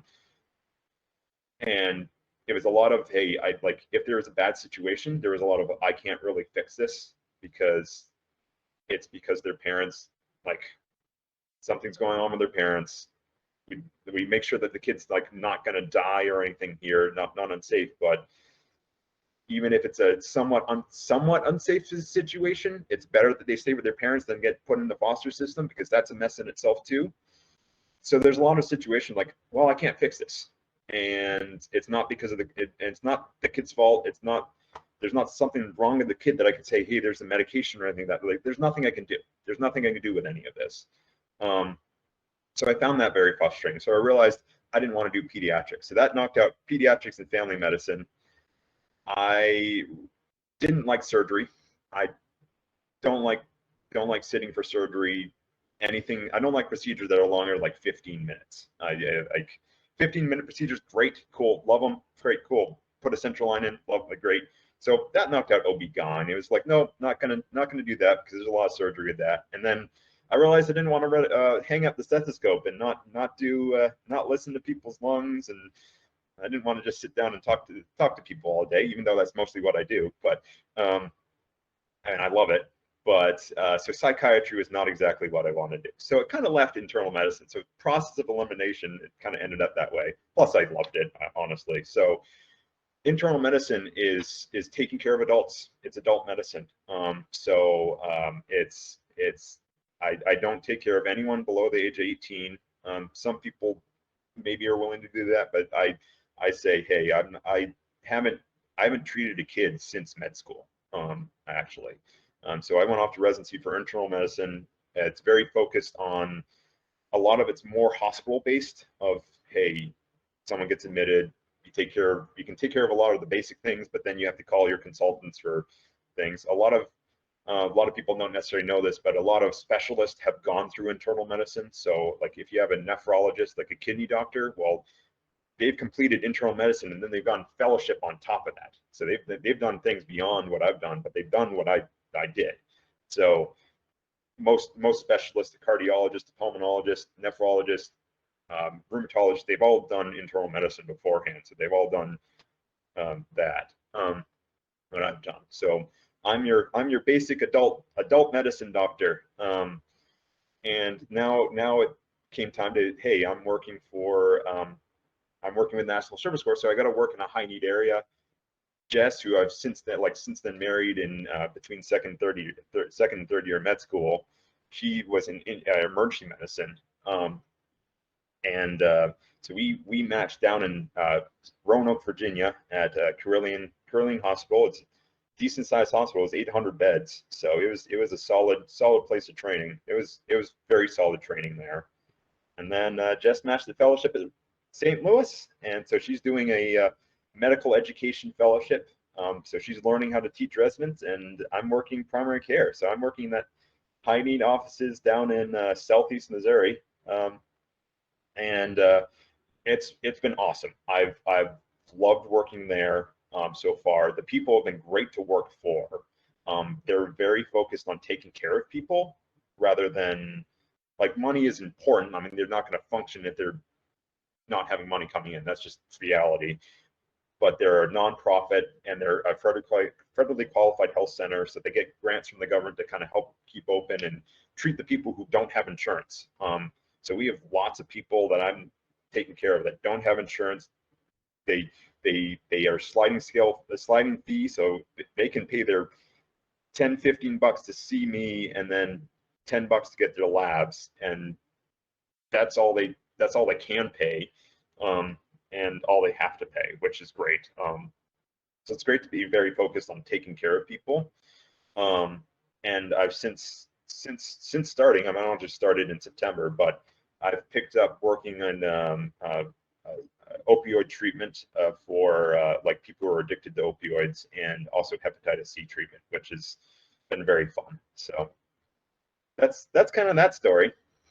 So DO, right? Yep. How is that? Explain that to me. How is that different than what I would think a normal doctor is? Yeah, again, great question. Yeah, so DO versus MD. Like, most people think doctor, it's MD, and that's the majority of doctors in the United States. It's MD. If you go throughout the world, if you have a doctor, they're MD, essentially. And so I do all the training that they do with a little bit more and some other things. So an MD doctor is a doctor. They've learned the diseases, they've learned the anatomy, they've learned the what can go wrong, and they've learned the medications and what you can do for it, surgery, whatever, all the type of things. And a DO is a doctor in all of those things, but we also do manipulation on top of that. So similar to chiropractic, similar to some physical therapy. There's a lot of times where I say, no, do this stretch, like, this is what you need to do. Physical therapists are definitely better at that than I am, and they have way more specialized training in that than I do, but like, I can do some of it. So I do, like, people always think of a chiropractor and they think of like cracking the back, and that's what it is. There's more to it than that. I do personally myself, I crack some backs, but I don't crack necks. It's not something I like to do. There's lots of other techniques that I use as well. So that manipulation to deal with pain is really more what it's for. And so I do that as part of my practice as well. I have probably 2 or 3 patients a week at this point that I come in for manipulation, like, hey, this is what's bothering them. And let's try and fix that. Let's try and fix it's a musculoskeletal thing that's going on that I can fix in my hands, versus saying, here's your ibuprofen, here's whatever pain medication, do this, or hey, we do X. And a lot of approach from an MD standpoint be like, all right, you're having hip pain. Cool, let's get an X-ray. Okay, cool. You don't have osteoarthritis. You do not have arthritis in your joint or anything at all. Maybe a muscle thing. I don't know exactly what's going on, but basically a lot of MDs, like, musculoskeletal injuries are reduced to, hey, it's either arthritis, there's a sprain or strain or something like that. Well, that doesn't make sense for if you've had pain in this area for a year and it's not arthritis. Like, what is there something else in there? And that's sometimes where I can come in and say, you know what, it's this. There's another thing that I know how to deal with, I know how to treat, and I can fix that. Is it super successful? The evidence for osteopathic manipulation is not very good, just to be honest for that. But it's also very difficult to research manipulation. because it's easy to say, hey, you have pain, take this pill and take a sugar pill. And some people take a sugar pill, some people take a pill that looks like this. They look exactly the same. You take it for 14 days and does your pain go away? These people, it's not going to go away on. These people, it does go away. So therefore, the medication works. That's your placebo-controlled randomized trial. Well, you can't do that with manipulation. You're like, I'm either touching someone or I'm not. And it's very easy to say for patients to be like, they never touched me. They never like examined me. They never did anything versus did I actually do something? So it's very hard to do research, which I think is why there's not a lot of good evidence for it. There's also not a lot of funding for it either. So, which, yeah, I think there's definitely benefits, and I think it's I usually tell people, hey, a third of people when I work on them, a third of people are being like, this is great, this was awesome. A third of people are like, hey, somewhat helped, somewhat different, like, did that help? It came back quickly or something like that. And a third of people, it doesn't make any difference at all. And I tell people, I don't know what you're going to be until we try, but it's worth a try. If we can fix this pain that's been bothering you for a year or been bothering you for a couple of weeks now, and I fixed it, that's hopefully worth it to you. That's the difference in there. MDs do a lot. Usually MD schools have a lot more research focus. So there's not a lot of time in med school, of course, for either DO or MD, but like DOs, we have to do all that training for all medicine and everything, but we also have time to learn how to do the manipulation, or whatever time that is. Oftentimes are for MD schools are more devoted to research. And so they get usually bigger names for that because they can get like, hey, we get research funding, like for a bigger institution. If I said I was a DO too, like anywhere outside the US, like if I go over to Europe and say, hey, I'm a doctor of osteopathic medicine, that's a chiropractor's. That's like osteopathy is chiropractic medicine in Europe. Or I did in med school, I went down to South Africa to follow along with some doctors down there. I said, hey, I'm doing osteopathic medicine. And they all looked at me weird and like, why are you here, basically? I'm like, well, because in the US, like, I'm a doctor. I'm a true doctor. I prescribe medicine. I take care of hypertension, diabetes. I do all those other things. But I also do manipulation. But for them, an osteopath is a chiropractor. Like that is one and the same thing. So I don't know, This some rants weird, about that. you're in this weird middle ground, but it's I think that just off the top of my head, the true advantage is that you have a tool in your box that they don't have, and to me that's a key tool. You know what I mean? Like how do I get you to heal? I mean, so often that a medication is just a band-aid, right? And true healing can be achieved in other ways, which is what is the tool you've earned. Yeah, it's been awesome to try and treat people and being like, wow, I got to fix that. In residency, I was in residency that was very much not it. They didn't discourage manipulation. They did not discourage me at all. However, all of my attendings, all the people that I was working under, and I'm working underneath your license, so they're accepting the liability to train me. So like, in order to like honor them, I also like didn't want to do anything that was like, hey, might put them at risk. And I understand. I don't think a lot of them did too. I mean, they were MDs. Like my program director was MD. There was, I think, out of like the 4 or 5 core faculty people, there was one DO, and she did not practice manipulation. Had not practiced manipulation since med school. So I did not have in residency, which is again 3 years of doing internal medicine. I did not have guidance really, so I was like, it's been great to kind of get back into some of this. I know I was fairly decent at it. There's fellowships in just doing osteopathic manipulation, so I'm nothing like them, like people who are actually do this every day, all day, but I can do a decent job about basic things, and it's been great. It's been, especially working in an area that has small population. I work down at a place called Ellington, Missouri, which most people, even I talk to in Missouri, they're like, where are you? What's that place? It's a bit like, and it's an hour away from the closest hospital. We are the only clinic in town. There's no other clinic. There's nothing else. I am it. And there's a lot of people who are like, nope, I am not going to Poplar Bluff. I am not going to Ironton. I am not going to, I can't go. There's a lot of people who have transportation issues. Like getting to the clinic that day was hard.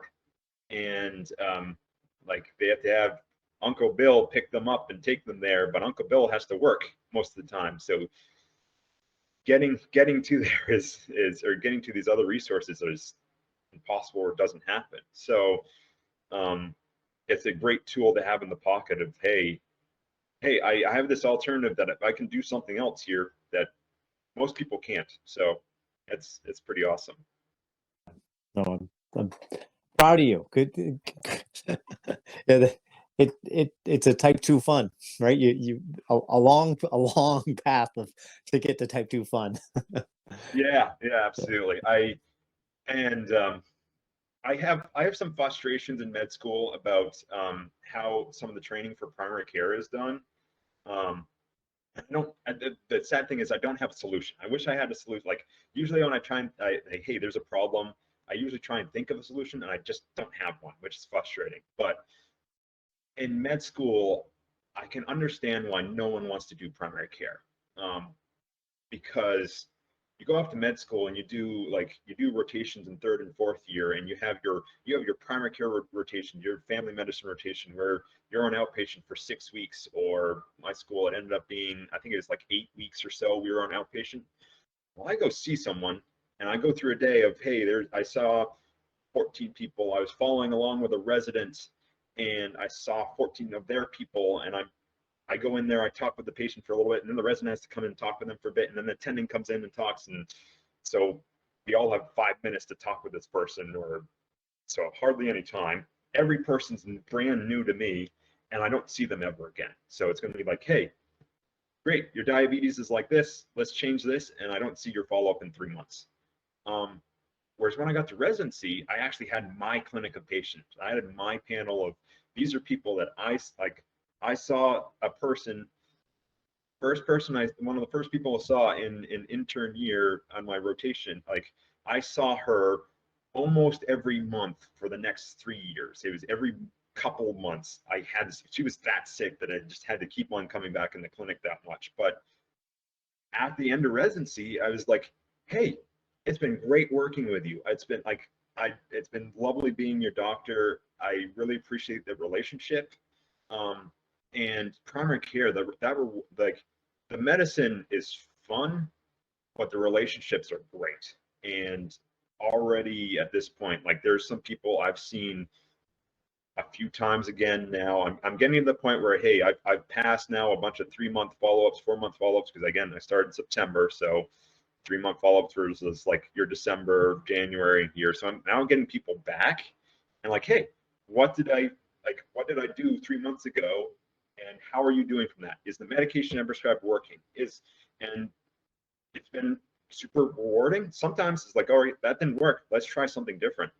But and that's where like the art and fun of medicine comes in too, of like, hey, well, let's figure this out. What's going on with this? So I do really wish, I do think if there would be a way of getting people to experience that, like that follow-up and that joy of follow-ups, of being like, I started this medication for depression and I walk in the room and you're actually smiling. Like an example of that, like in residency, I had this patient that I saw first time like November of intern year, and she had her hair falling out. She did not want to look at me. She did not, like, she looked at eye contact to me for probably 2 seconds in a like 20-minute visit. that first visit. She was so depressed looking. I think she was in a wheelchair. She had recently come out of the hospital and had been septic and had this big infection and all that. And her son and daughter had left her. She had her cat, and it was hard to get around. She was in pain, and she was super depressed. And it was so great to work with her over the next 3 years. And like 6 months later, like she was actually talking to me and like making some eye contact. She still had plenty of other issues, but a year from then, like she had gotten out of her wheelchair. She had healed from her infection and the bone injury and everything that she had. But like it was so rewarding to be able to like have a conversation with her and be like, I can walk in the room and I can see that you're happier, and that your life is better than the first time I met you. And there's such a reward in that. And I think if more people got to experience that in med school, that we would have primary care physicians. And it's a big problem for our country right now, and we don't have enough primary care physicians. There's just not enough. Again, particularly in areas where I'm working, where I certainly get paid less. I mean, and also primary care doesn't pay great in comparison to other doctors. I get plenty of salary. I'm perfectly happy with what I get paid. The money is just like, all right, great, cool. I'm fine with what I get paid. But like in comparison to like an orthopedic surgeon, yeah, no. There's multipliers of difference in our salary. But man, I am happy with what I'm doing, and I have enough money to be happy in my life. I don't need to have a super yacht somewhere or a yacht somewhere in the that I'm going to be in like 1 week of the year. I don't need that, and I'd rather have the fun of doing caving and rock climbing, which after you get your basic equipment, you're good for several years. So yeah, no, life is good. No, that sounds honestly to me, that sounds super appealing. What you're saying, like I can see how that would be so rewarding. And I'm thinking it also in like what Jeff's doing and in physical therapy and what Kaylin's trying to do. I mean that working with, Yeah. I mean, just the stories from Jeff. He's got somebody for 3 months every other day, and so there's this Yeah. direct relationship, and you're seeing them improve, and then and for me, the problem solving of it was super appealing. Like, oh, that didn't work. Let's think through this. Oh, that didn't work. Okay, here and now. Oh, and this is working, and I just made your life better. How rewarding is that? Oh yeah, yeah. What they do is incredible. It's super important. And it's just like, hey, I mean, you have someone come in and they have this injury, and working with them 2 or 3 times a week, and them doing exercise at home and all that, like you can fix someone, and that's incredible. Like what they do is so awesome, and such great skill, and it's really great. It's like, I mean, like I said, I picked up the hepatitis C treatment. Like Hep C is curable, like nowadays, which is, I mean, 15 years ago that really wasn't the case. It was more like chronic, like, hey, you could cure it, but the treatment sucked, and most people couldn't tolerate doing it. Nowadays, like the treatment it's very tolerable. I've now had 2 people I've cured of hepatitis C, and it's been awesome to be like, all right, your first few visits, yeah, first of all, it's often a surprise. We screen people for hepatitis C as part of my clinic, and like, oh, I called someone up, say, hey, guess what? You have hepatitis C, and it's a total surprise to them. And now I've seen them more recently for their follow-up visit, and they do not have hepatitis C virus in their system. We have like 1 more month left of treatment. You got to finish up the 3 months of treatment, but they do not have Hep C there. And it's cool to see the numbers of he had 1.3 million copies of Hep C in every milliliter of blood. Well, now he has 0. So it's super rewarding that like what they do too. We're like, okay, you see someone for a month, couple months, 3 months of let's work with this, and you can see the progression of they can't lift their arm up. Well, by end of 3 months, they're moving around, being like, this is the best my shoulder has ever felt in years. So hopefully they have stories like that, and I'm sure they both do, or they both will if they don't. So, and I joke with Jeff all the time though that anytime his hands come anywhere in my body, he just causes pain. I'm like, is most of your job causing pain? He's like, yeah, pretty much. Like you just said shoulders. I mean, he's taught Kalen went down and shadowed with Jeff for a couple weeks, and having a patient with a frozen shoulder that has to push through that pain, and it's the only way. You got to push through it and keep pushing through it over and over again. Jeff did he does dry needling, and yeah, he did dry needling on my calf. The most painful experience of my life. It was, and he's like, I can't stop now. I got to finish. It was all I could do to get through it. I'm like, yeah. you just cause pain for a job, but but there's that reward afterwards, Mm-hmm. and yeah.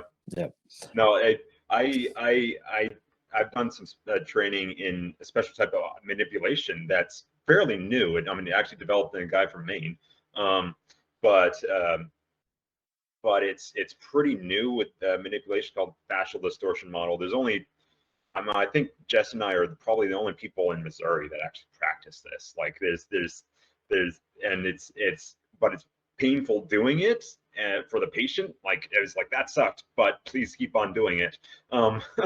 Like, and it's pretty quick results too, which is awesome. But yeah, no, hey, some you're gonna have to get through this, and I swear, I'm telling you, like you're gonna be sore the next couple days, but then you're gonna feel good. So, but Yeah. And it's going to be cool that there's new things. There's always more to learn. I mean, it's an unlimited potential. Yeah. No, I mean, there's new medication that are like, hey, what about this medication? Like, oh, I've never heard of that one. I got to do some looking up here. Let's do some checking this out. So, it's a career where there's always change happening. Like it is changing quickly, constantly, and you've got to keep up. It is and it's keeps the brain sharp, certainly. There's I think there's only I think I remember seeing some point like career, like there was a few things that they did a study of like, hey, what do you do, like what are some things to do with decreasing the chance of someone getting Alzheimer's disease? And it was good diet and exercise were the cornerstone of like preventing Alzheimer's disease, or like the big things. And then they looked at careers or like things that people do, and it was like being a doctor and learning a new language, or like these are the things to do, like most powerful things to do to prevent you from getting Alzheimer's disease, is like do those things. And I think it's because like there is no point where, all right, cool, I have learned all that I need to learn. I can stop now. There's no point. There's no point in your career where that happens. So I would say another thing on that list is probably playing chess. And that's my I'm trying to get better at this podcasting stuff. That's a transition right there, if you weren't aware. yep. I remember once playing you in chess, and I've never been a chess player, and you obviously wiped the board with me pretty easily. And my father, I think, said to me, he's like, you know how you've trained for football or trained for tennis or whatever. This has been his sport. He's trained for this.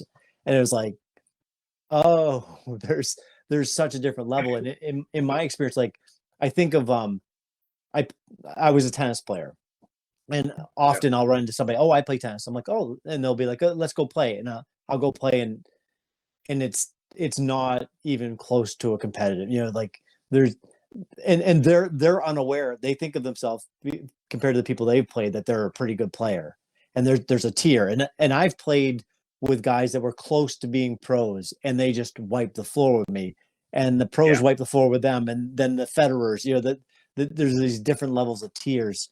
If you could talk a little bit, like what, and then I was also thinking, I'm gonna throw a whole bunch at you, and then you just take it wherever you want.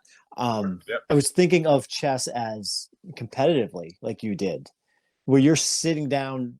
Kind of reminds me of like talking about being you're on your own little island. You're one on one with this person, and I know with running, I'm constantly humbled by running. Like there's days where it just doesn't go good. I'm constantly fighting and battling with my own mind. And if you get a little too arrogant and don't spend the time thinking about your moves, it can go bad for you quickly. And it's such a mental inside your head, and I would think that that's prepared you well for where you've ended up in life. So if you could just talk about your journey through chess in any Yeah. direction you want to take it. Absolutely, yeah. So yeah, started chess back in second grade. I was still getting homeschooled at that point, so we just like brought me in for after school playing chess. We had a fantastic coach. His name was Dick Powell. He was the cornerstone of that chess club for years, for a couple of decades or so. Like he was just a great coach. Very good at teaching the basics, um, and just inspiring people. And so he got a big group of like young people to play chess, and this happened before I was there too. So before I even started, so there was a group in front of me that had like played chess from a young age and played chess all the way through. So I was blessed with having a group of people that were a few years older than me, so I could play them and like lose a bunch of times, really, because they were better at it than me. Um, And there's but value in loss. I yeah, mean, there's the best teaching in life comes from losing, and yeah, keep going. no, I can't agree more with that. It's like you've only truly lost when you don't learn from it. Like that kind of drove that home somewhere like fairly early on. I mean, as a kid, of course, it was like, oh, I lost, oh bugger. But somehow, fairly early on, I don't know if someone said the right thing or something like that, but I looked at things like, all right, well, I'm going to learn from this, and I'm going to learn from this. And I mean, I lost a lot of games. I lost a lot of games in the early on, and then all of a sudden somehow started winning. So but it's definitely like a lot of losses. I've learned more from my losses than ever from any of my wins. So that's definitely for sure. Um, and yeah, started playing chess second grade. Third grade was in school in person. Like that's when all three of us kids stopped being homeschooled and started going to school. And yeah, we'd have every it was a couple times a week. I think it was a couple times, 2 or 3 times a week. We played. It would be after school. We'd play chess, and the chess coach would come over and teach us, and K through um, K through 6 and all that, and then we'd go off and play a couple of tournaments. We'd get out like, hey, there's a tournament happening. Let's go and play people. And it was more usually those are all individuals, and then we have states. And states, don't remember what one it was in the year, but it's like January, February, March, somewhere in there. It was states, and then I remember the first time being part of states. All right, cool. This is just another competition, another tournament here. Let's do this. And all of a sudden, like, oh, I guess we won. Cool. This is great. And I don't think how chess works, or at least how it was when I did it, is your top 4 people, their scores is what is your team score. And that's if everyone plays 4 games, and if you won, if the top people, they won 3.5 games, won 3 and drew 1 or whatever, that they had 3.5 points. Whichever team had the most points, that was the winning team. And yeah, our elementary school did well. And again, I give all the credit to Dick Powell on that, because we won 11 years in a row, I think. And I mean, of course, I went through elementary school. I went past that, so I was part of all those winning teams the whole time. And the first couple of years, I wasn't one of the top 4 players, but after 4th grade, 5th grade, I was one of the top 4 consistently. And and then yeah, junior high, similar thing. High school is slightly different. There's was a lot more competition that happened in high school. A lot of other schools kind of had better, they did better in high school than they did in elementary and junior high. But man, Deer Isle, small little island town, 3,000 people, between two towns, Deer Isle, Stonington, two towns in there. There's 2,000 or 3,000 permanent residents. Somehow we pulled it off. And again, the credit goes to Dick Pell on that. But yeah, after if we won states, we would go off to nationals.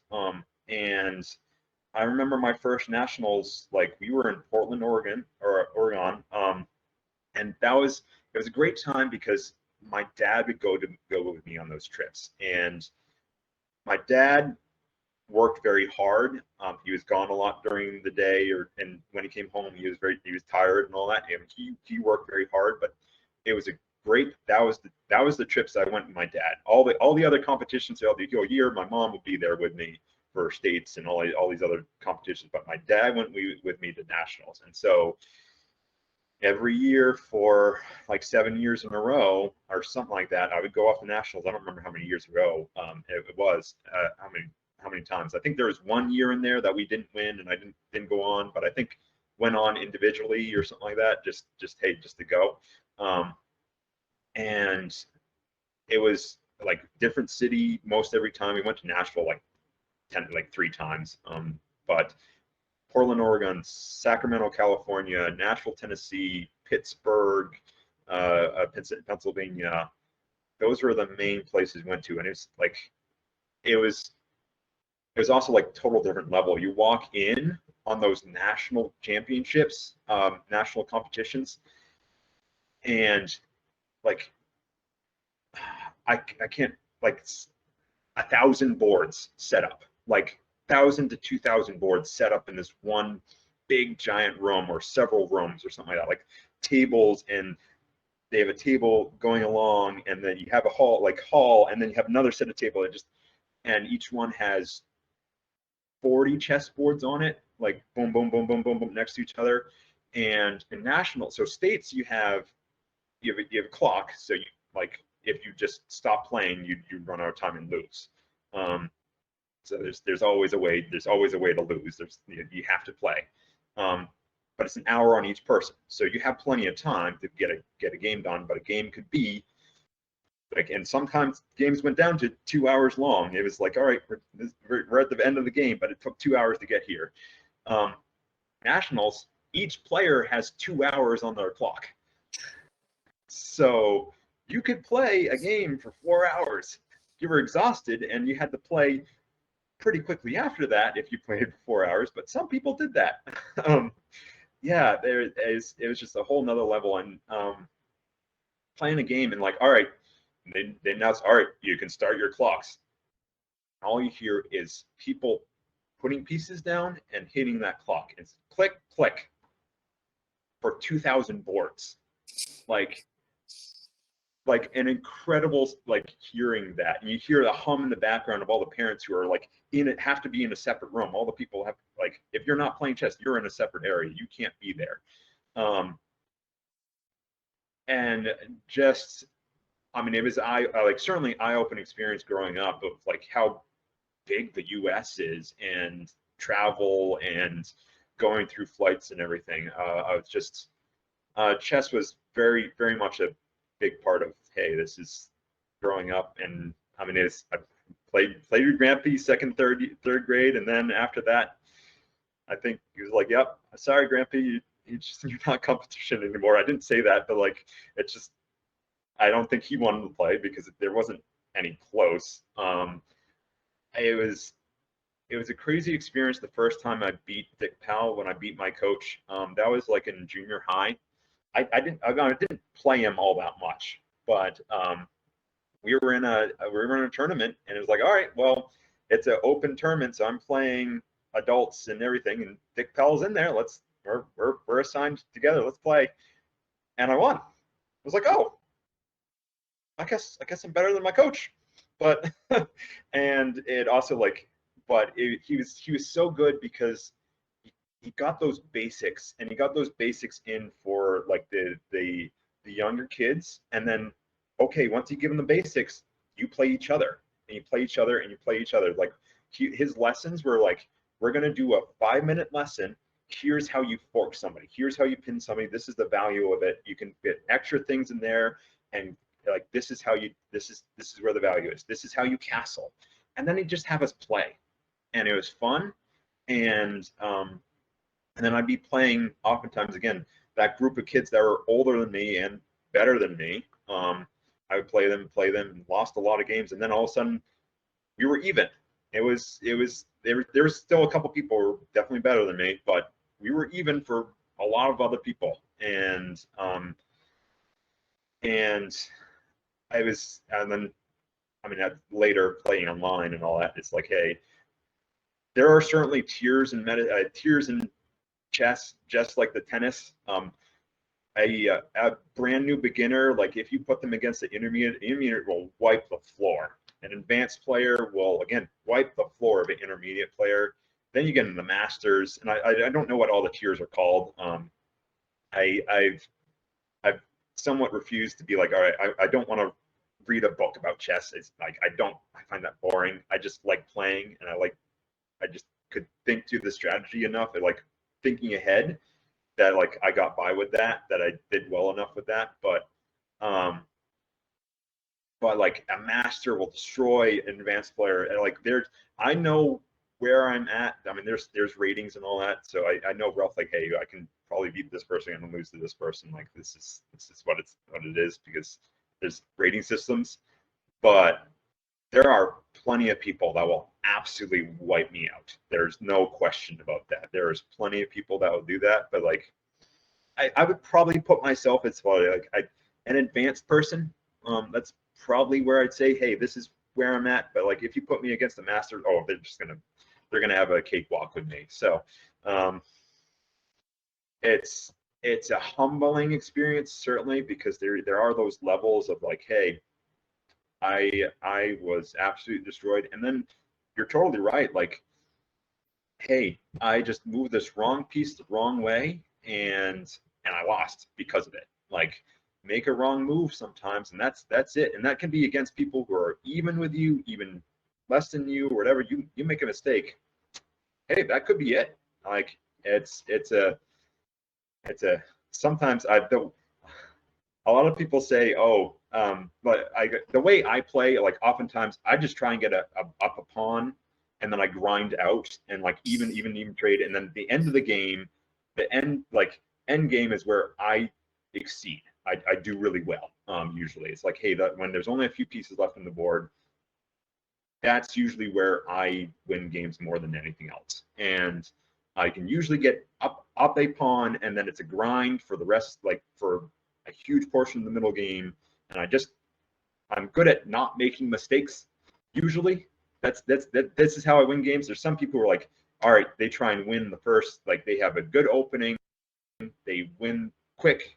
I do not play that way. And a lot of people say, oh, hey, I had a long game against Ian Pelletier. Well, guess what?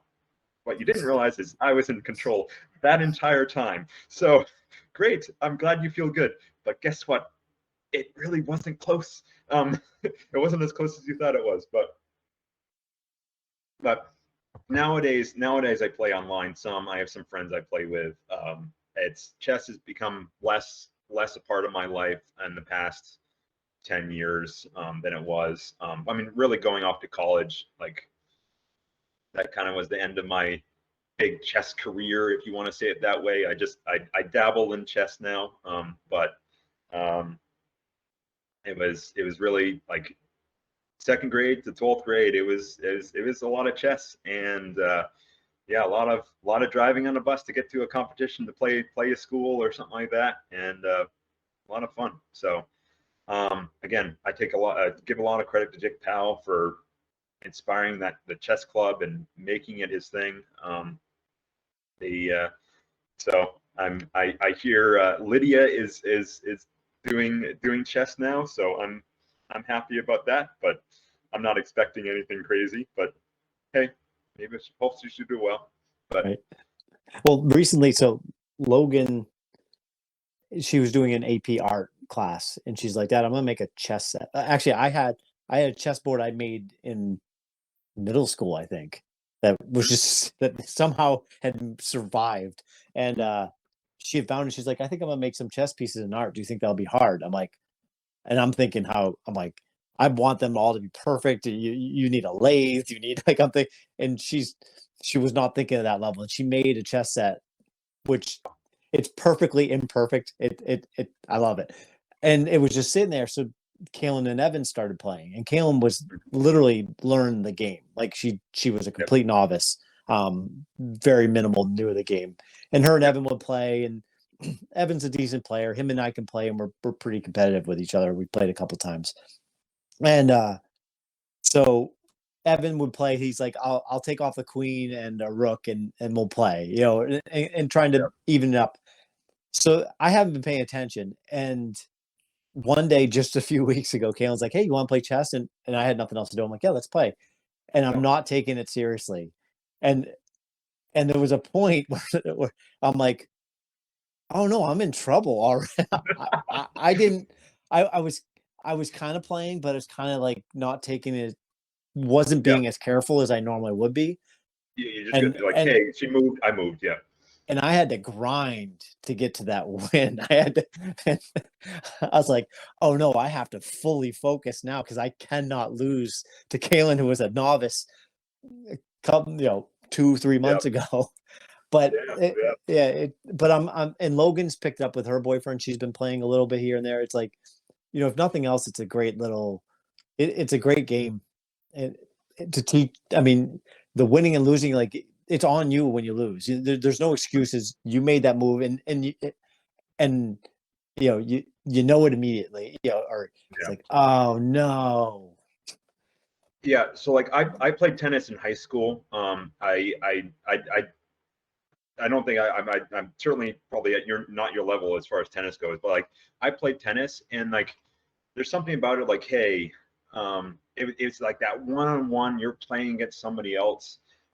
I think there's a little bit of difference to it though, because like with tennis is like, okay, my body failed. I could not do that. Yes, that is my fault, but like my body just can't do that. I don't know. There's something about it for me for that, but like with chess, it's like my mind failed. Like I am not able to do this, and like that, something about that is like, all right, gotta learn this, gotta do this better, like gotta be better at this. And particularly again, young people like Kaylin, Logan, and all that picking it up, like, and they can pick up on that stuff so quick.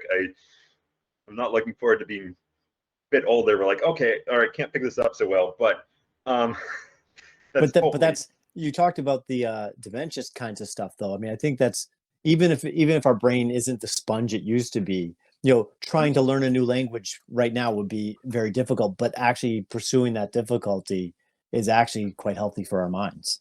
Oh yeah, but yeah, I mean, I think chess also, like, I mean, I play a bunch of board games with people. Like we have a bunch of friends that we have over for board games now. It's like we like doing that, or going to their place, or board game cafe or something like that. So we do a decent amount of that. But man, I give again credit to like all the chess playing and the coach and everything like that, like thinking through in the future, okay, what does this mean? And it also reflects too in how I practice medicine, because like with my job as an internal medicine doctor, and again primary care doctor, like I have to think about what is this going to do in the future.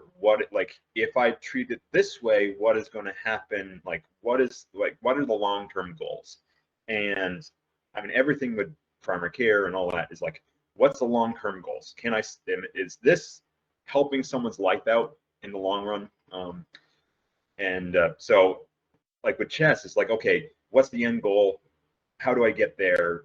And so playing games, like I can Jess does not like, Jess likes playing games with me because they're fun. The game itself is fun, but she does not like playing against me because oftentimes I can pick up a game so much quicker than she does. And she's a very smart cookie.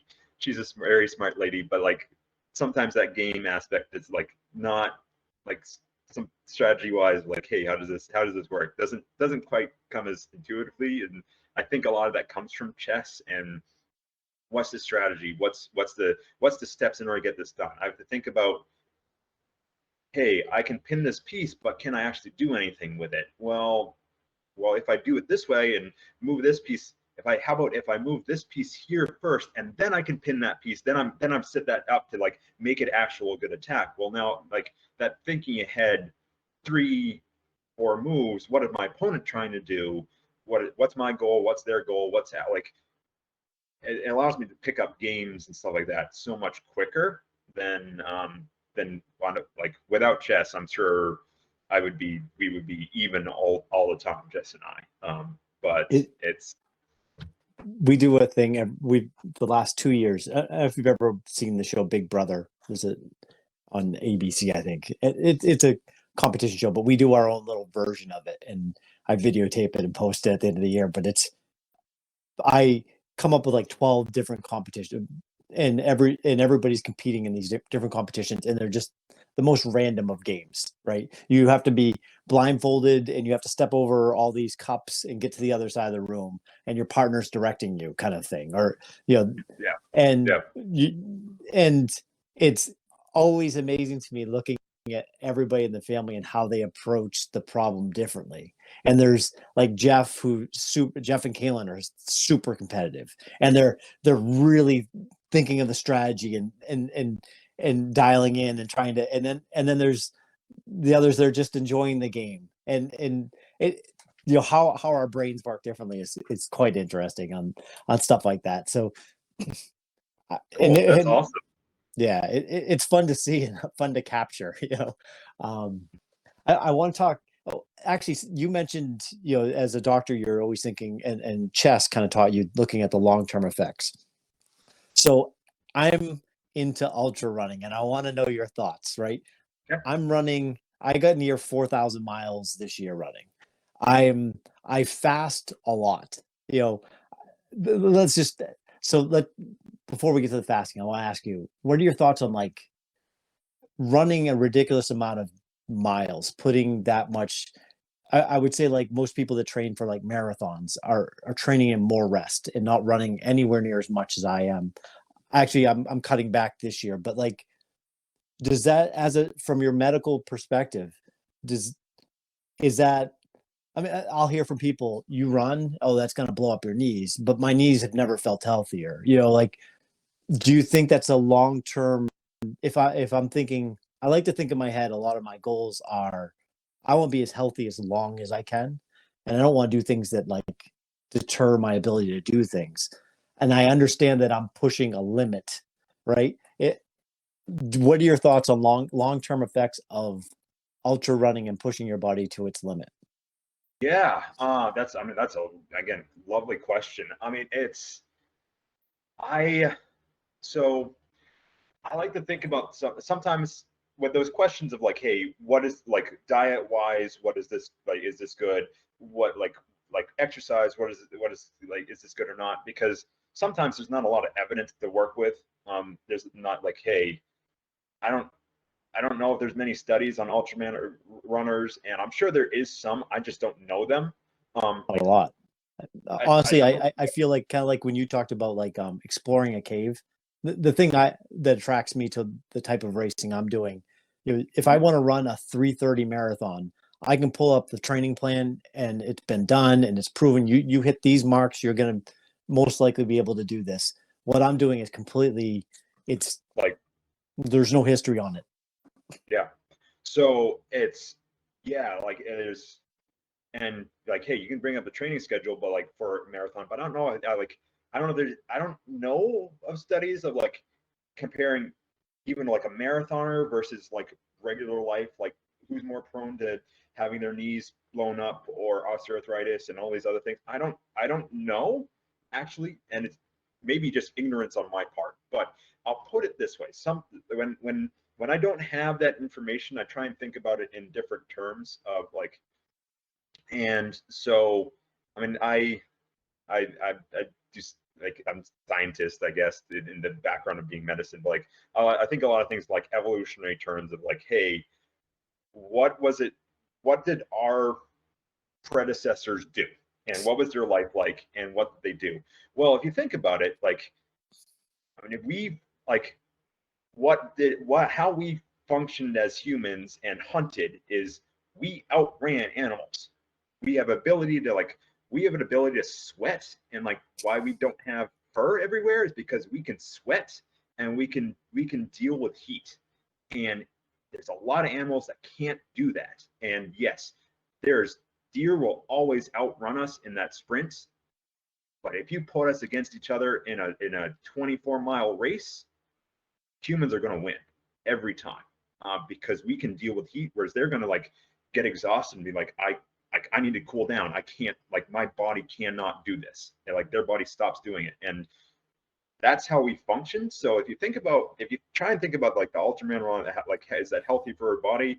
And like, is that healthy? I think it is, because that's how we hunted. Like, we'd go out, like our predecessors, for how many years you want to say it is, but like hundreds of thousands of years, that's like hunter-gatherer society. We would go and outrun an animal with spears and sticks and whatever thing we had. Even before that, before we even had those, well, guess what? We went out and outran them, outdistanced them. Actually, is probably a better way of saying it. And so, is that healthy? Probably, in my opinion. Is it healthy for your body to be able to do that? And can your body recover from that? I think so. And of course, back then, I mean, you get poked in the wrong way, you get an infection, you're going to die. So there's differences in like, okay, guess what? We do live longer than we did back then. But if you think about, I mean, I like think a lot of diet stuff wise.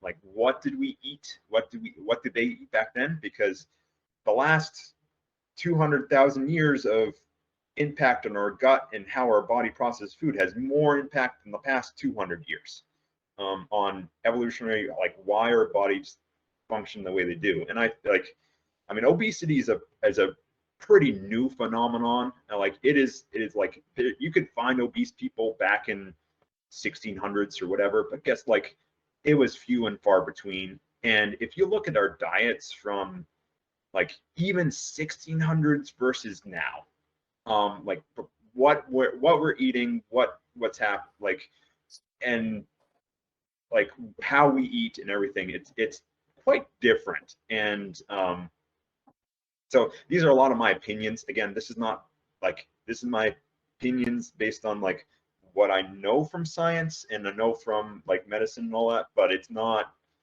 backed up by a whole lot. So take everything I say with a grain of salt, please. But if we eat more, if we exercise more and eat more like we did 100,000 years ago, we're probably going to be healthier than if we try and do what the average person does nowadays. So that's my opinion and how I look at things like that, because you get fad diets everywhere. Like, I mean, you brought up fasting, and I think you had more questions about that, but like, yeah, it's more of a fad now. Hey, intermittent fasting. Well, guess what? If you think about it again, back in evolutionary time, like past 100,000 years ago, there was times where the tribe was in famine. We did not have food. We're moving to try and get to another place that we think has food, or we're waiting till the next, like, we're going out hunting, even though we're starving. We have to hunt anyways because we have to get the food for everyone else or for us, or we die, which happened too, of course. So I think if people mimic what that was, I think people will feel better, be healthier, and I think our bodies can take it. Now, if you think about it, like, our bodies only need to live, like, evolutionary time wise, our bodies only need to live until like 50, 60. After that, there's like no benefit of of living longer for everyone else to live longer. So again, take that with a grain of salt. Maybe if you practice exactly like they did back in prehistoric times, you'd live until 60. And even if you like went in for like antibiotics if you needed to, like, maybe that is, maybe I'm wrong with that, but I do think that, I mean, you hear about the people in Kenya that run 40 miles in a day. and like do like again do what you do. Like I think the rates of osteoarthritis and all that is probably pretty low in those societies if you actually want to take a look. Um, rate and of obese arthritis. and obesity is definitely not there. And Like non-existent. if there's a killer out there, obesity is definitely at the top, quite near the top of that list. Yeah. And you bring up, I mean, the fasting stuff, so I got to say, some of my favorite podcasts I've ever listened to are from evolutionary biologists. I find that so interesting and thinking about things in the way that literally just how you described. And I've been doing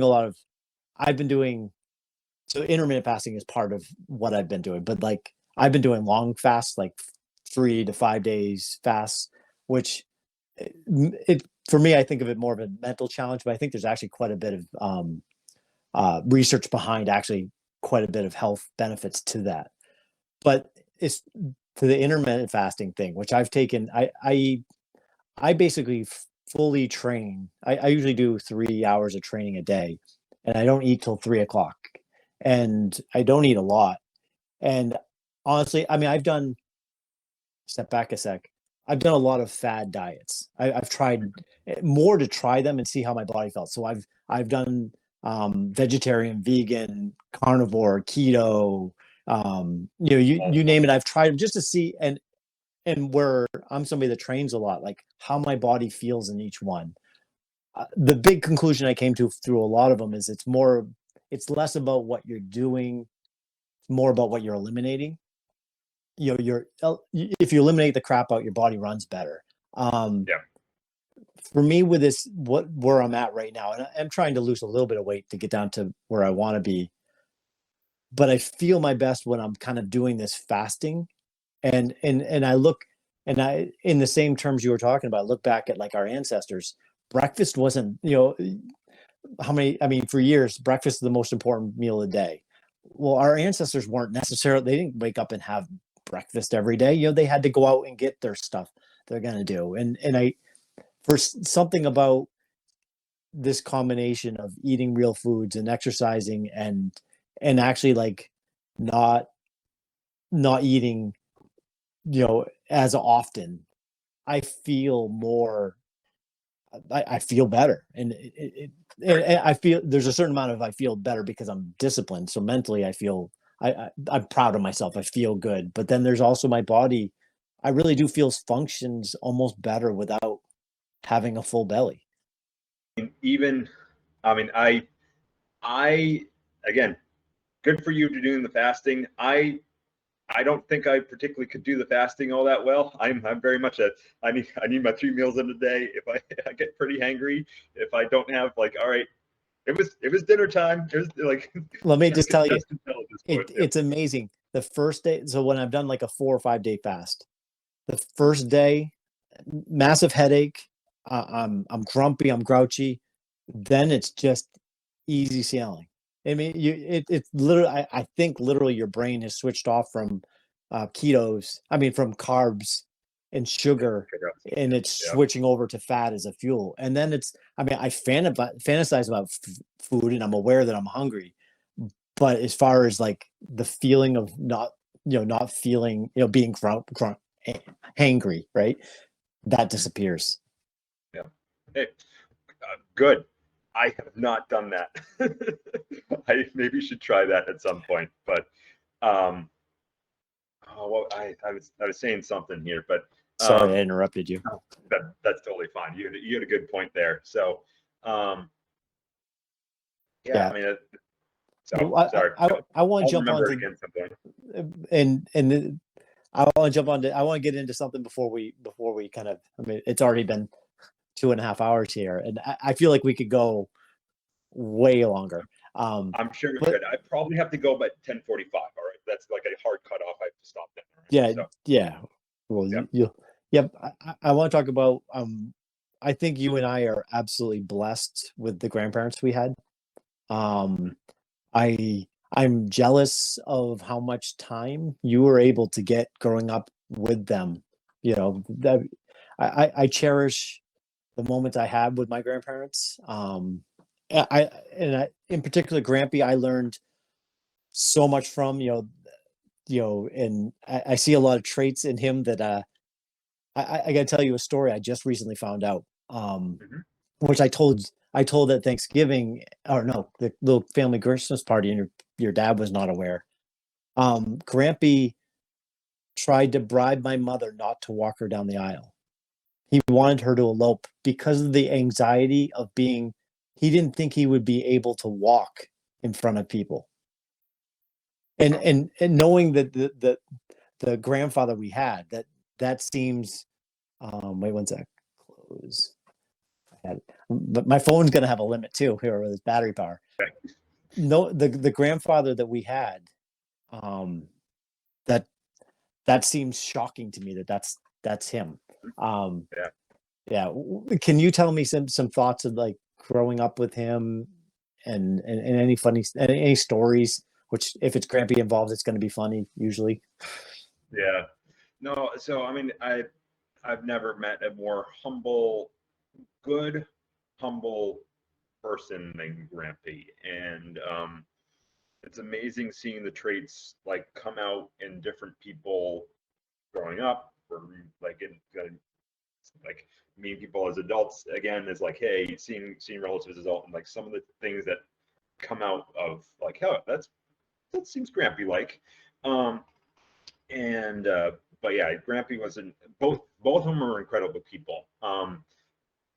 So to put this in perspective for other people, I grew up across the field from my grandparents. I had both of them, like they were the house next door to us. We walked across the field. We didn't have to cross the road. We were right there. There is, and then I was lucky again to have my other grandmother a mile down the road, like right there. And so I was blessed to have three grandparents all right there growing up, plus a set of cousins 2 miles down the road that we were like same age and all that. So I was very, very blessed and lucky. And I guess I'll talk about Grammy first, I think. And Grammy was one of the most loving people ever. She was definitely when she was definitely the matriarch of the family, and so kind and so caring and just loving. And I mean, food was one of her big love languages of like feeding people, and she made fantastic food. And it was fourth grade was when she had her heart attack and stroke. And she had both of those. And that was pretty devastating. I think I was depressed. Like if you actually had I think I was depressed at like fourth grade. I don't remember a lot of fourth grade. I think my mom at some point was like worried for me, and because I was kind of down and out of it. I basically we've had two grandmothers. We had the grandmother before the heart attack and stroke, and we had the grandmother afterwards. And it was a bit of a transition because like Grammy before the stroke would never swear ever. My dad remembers like one time ever growing up with her swearing. It was like apparently, I mean, he told the story like she had a bunch of peas or something like that in the freezer. She opened up the freezer, they all fell out everywhere, and she said, "Oh shit." And he said that was like the one time I think I've ever heard her swear ever before her stroke. And then afterwards, like it's not like she was a sailor or anything like that, but like if something happened, oh, like something like, oh, okay, oh, all right, this is new grandmother here. And man, I like it. Not that she wasn't fun when she was before her stroke, but she was definitely disinhibited afterwards, and would say something or would do something like, Grammy, you would never have done that afterwards. Before this happened, but I don't have any good examples of like, hey, like right in mind with that now, but like definitely heard stories from other people like, hey, Grammy did this. She would never have done that, and it was hilarious. Um, and but after with like Grammy having the stroke and heart attack, she was in the nursing home after that. She went there originally for rehab, but could never end up coming home. And I think with Grampy, like what really stuck out for me, and I appreciate more like in elementary, middle school, high school, and beyond, was how much he loved her and showed his love for her in that time. Like that time she was in the nursing home, and she outlived him. So she was like, every day he would go to that nursing home, and he would be with her. He would read to her. He would talk with her. He was there. He was like going there with her was his job. He was there 8 hours, 8 hours, 7 days a week. Like he got a wheelchair van to get her into church. So she went to church every single week. It was a chore to get that done. Like we had to leave house early. I went and helped them out a few times, but of course, several times. But we would leave church, or we would leave the house early, go pick her up, have her all set up. We had to make the girls made a muff for her, so like her hands wouldn't get cold because she couldn't move one arm at all. We had to get her all dressed up in the coat. I mean, Grampy took care of all that before we even got there. We go pick her up, take her to church. I mean, get her in the van, which was not easy in itself. It was a wheelchair van, so it was set up for it. But all right, it still was. It was not easy. Okay, it was fairly easy, but it was not there were steps to it, and you plan ahead. You have to get there. You'd have to get there in the right place so you can let her out, get her into church. They had a chair taken out for her. And just the absolute love he showed for her, when and especially when she went after she it was 15 years, I think she was in the nursing home afterwards. It was a long time afterwards, and I mean, she was definitely having vascular dementia, where she was not having memory issues and everything. And towards the end of it, she was hardly there, to put it bluntly. Her mind was not working. You'd talk with her and be very much a one-sided conversation that you're telling her what's going on, and there'd be no reply. And just loving her throughout all of that. That was probably one of the biggest things that stood out for Grampy. And then just to have fun in life. He ended up after I left for college, within a few months he moved in with my parents. And it was so fun coming back to college and being like, hey, Grampy's downstairs. He's downstairs. I see him every single day. And my parents weren't into watching sports or anything at all, and Grampy liked watching football.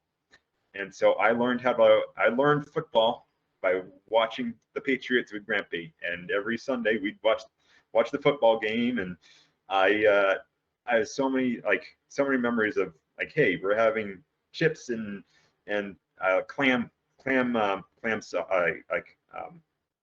dip. He loved seafood, loved the food. Our grandmother was good at cooking. Our grandfather was good at eating. He would put away high school me. We would go toe to toe on eating the same amount of food, and this is a 80-year-old guy. Thin too. Yeah. No, he was never fat.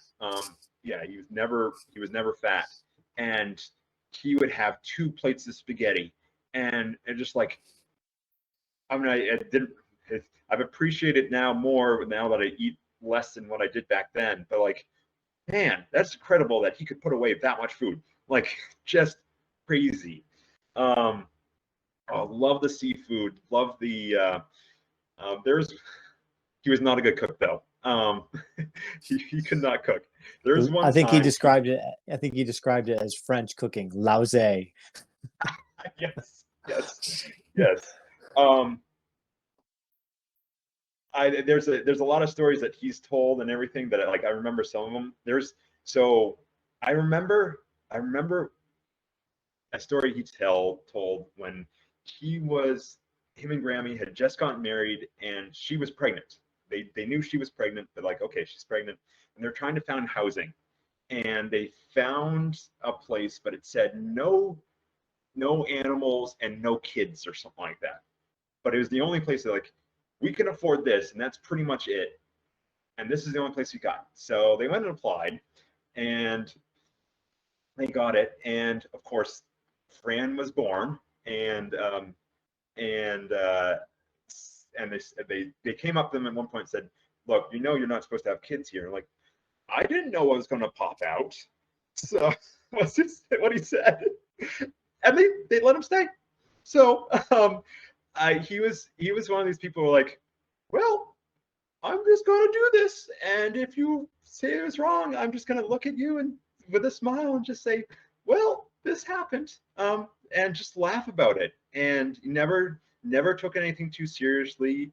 There's a story of him like, hey, we've got the family all around, or it was a group of people. It was, I don't think I was there at that time, but he had the light switches was behind him on the wall, and he went and pushed on the light switches and lifted up, and so all the lights went out, and everyone's like, wait, what happened? What did the power go out or anything? And like, just innocently, like, someone else saw him do it. I think it was my cousin or something, like one of my cousins on the opposite side saw him do it and was just laughing, and no one else knew. And he did like sneaky pranks, sneaky things, but always in good fun. So he was, just an incredible guy, and also like a total man of, like, both of them are people of faith too. Like, I remember we were like coming on over next door to them, and I see him in the evening, and he's on his hands and knees, like praying, like by himself. Like, this is when after Grammy was in the hospital, like after in the nursing home, and he's on his hands and knees praying, and just total people of faith too. Like, God was a huge part of their life, having fun, and also caring about people. Like, I can't say anything bad about either of them, and I wouldn't want to anyways, but like, just an incredible impact on, I mean, they had 4 kids, all the grandkids that came from that. I mean, all I think everyone had 3 kids, right? So there's a lot of grandkids that came from that. So yeah, just incredible impact on family. I mean, they're the reason why we still have the family, like your mom's camp. Like, if it wasn't for all the Thanksgivings that Graham and Grampy had, I'm sure that wouldn't happen. We get Thanksgiving together on Saturdays. We do Thanksgiving on Saturdays because everyone else can do their other families on Thursdays, and just let's do it all together then. And so family oriented and everything. So I'm just incredible people. Yeah, a very serious man who was very funny. I mean, like this balance that's such a hard balance to strike. I mean, I remember him telling me he was at the gym in Ellsworth, and there was somebody training, like somebody was working with a trainer or something like that, and Grampy found his moment to say something, and was like, I came into this gym and I looked like Charles Atlas, and now look at me, like, and I could picture him saying it serious enough where the person's like, what is this guy? And then, such a humorous guy. I remember the last time I saw him, I had bought him, I was in a store and they had Moxie jelly, and I bought him some Moxie jelly, and he had just got it. And I think it was like a day or 2 before he passed, but he was, I know in that moment that he was not feeling very well. His health was declining, but he made me feel like he was so excited to try the Moxie jelly, and but that's just the man he was. Just thinking of others, but finding humor too, and we were definitely blessed, and obviously we can't capture how amazing he was in a few minutes, but you definitely get living next to him. Just you were blessed. Yeah. How much do you want to bet that, like, we see him in heaven and guess what he says to us? You know what? I never liked Moxie. Like, could you bet, like, he'd be one of those people, like, I had a long-term going of like, yeah, guess what? I've been faking this whole time. So just to have my own personal joke. Like, he would be that type of guy. So he would be the type of guy that you get to the gates and he goes and slams the door. It's like, I didn't want him here, and you're left. What was? No, Ian, thank you so much for doing this with me. I really appreciate your valuable time. for me, it's such a cool excuse to get together with people and have a conversation, which wouldn't happen otherwise. So, I mean, if nothing else, this podcast is a cool excuse to talk to you. So, thank you. Pleasure talking to you. It's been really fun. If you want me to talk again, I'd be happy to, but we'll have some more time in between here. But it's been a fantastic time. So yes, you have bless you and your family, and I'm glad you're doing this. Same to you. Thank Jess for sharing you with me. And we'll talk again. Thanks, Ian. Perfect.